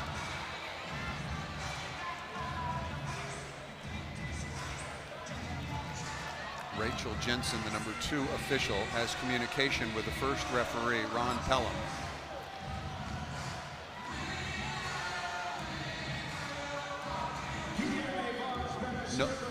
No challenge. Huh. That's interesting. That took a long time for there not to be a challenge. I like no challenge. All right, perfect pass, McHenry. Bad pass, David. Championship point number 2.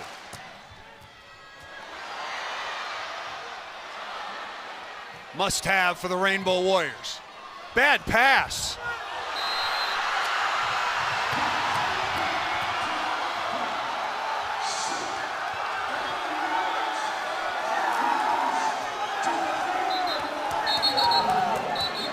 We're gonna have a challenge. We're gonna have a challenge from Hawaii. Okay, this I hate about the challenge system, because we saw this internationally quite a bit. Yes. Yeah, this ruins a moment. Not that it shouldn't be done, it's just an unfortunate factor.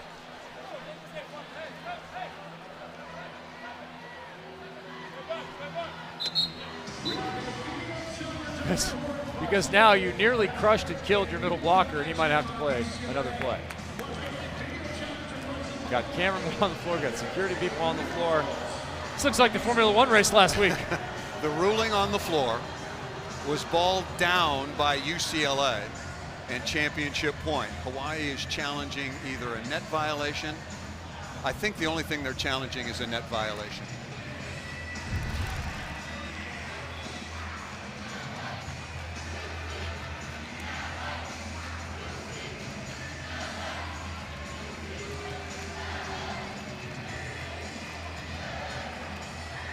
No one's even close to the net. Your guy's in the net. This is over. Yeah, this is over. Do the dog pile again. This is a ridiculous challenge. DP2, and it's time for 20.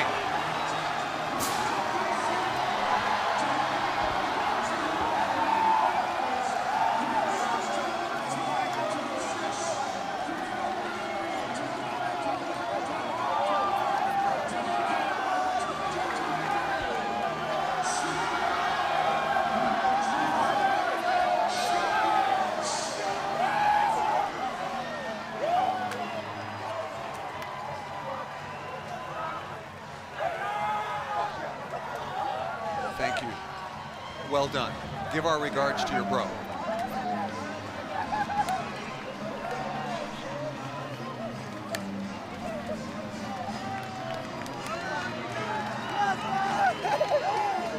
We thought we were going to get this kind of match. It's exactly what we got.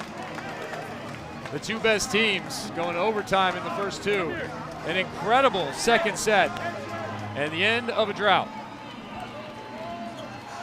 Like the California Rains, here comes a UCLA title.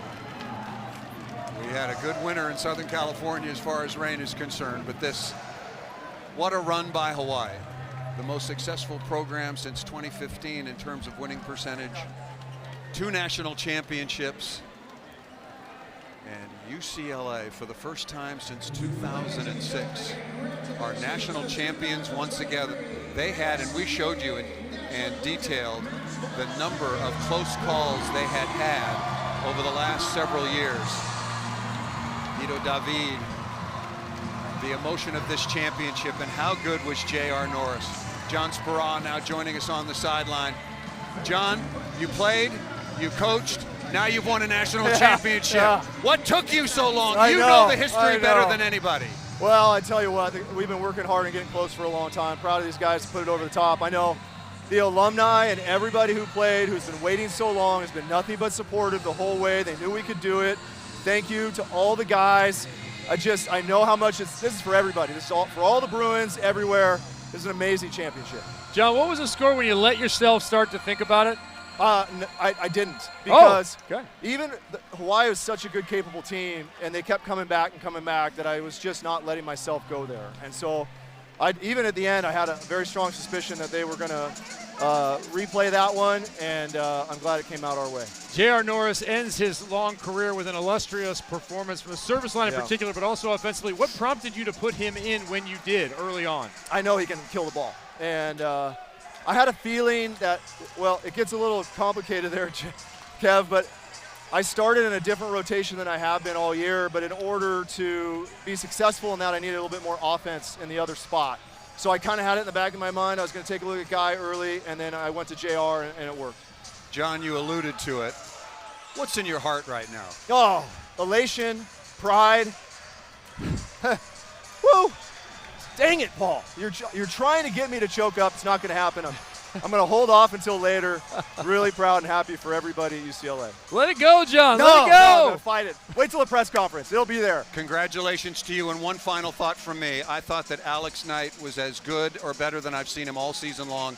And your freshman setter is otherworldly. Not a freshman anymore. Didn't play like it. No, he sure didn't. I think I'm sure you have the stats, but if I'm not mistaken, that's the first time a freshman setter since 1992 that has won a national championship. So he deserves it. He's one of the best.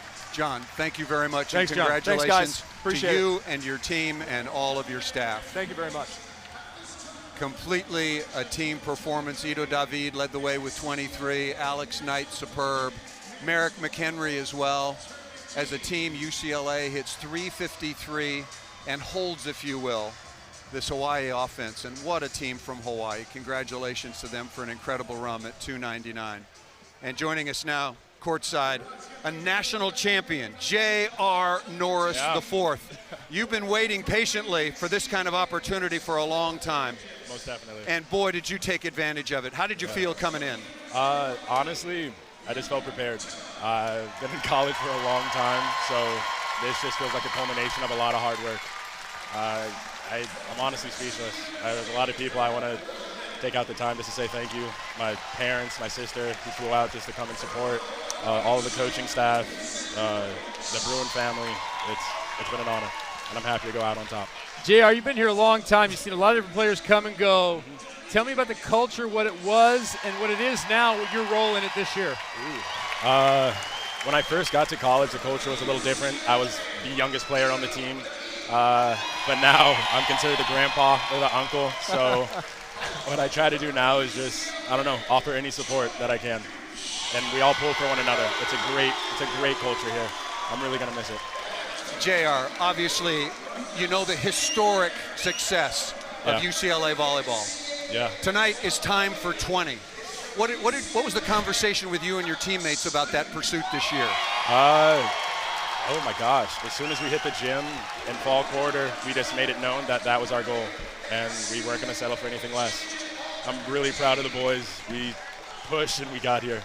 Congratulations. Great team effort. Congratulations to you. Appreciate on it. what you'll never forget tonight. Congratulations, JR. Thank you so much, man. Kevin, your final thoughts. What a performance by UCLA. Play your best when your best is required, is the old John Wooden quote.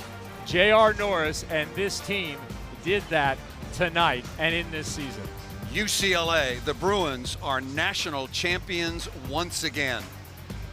They win it 28-26. They drop the second set, and they win the fourth and third, 25-21, 25-21. For Kevin Barnett and our entire crew, I'm Paul Sunderland. Let's send it to Starkville, Mississippi State, and SEC baseball.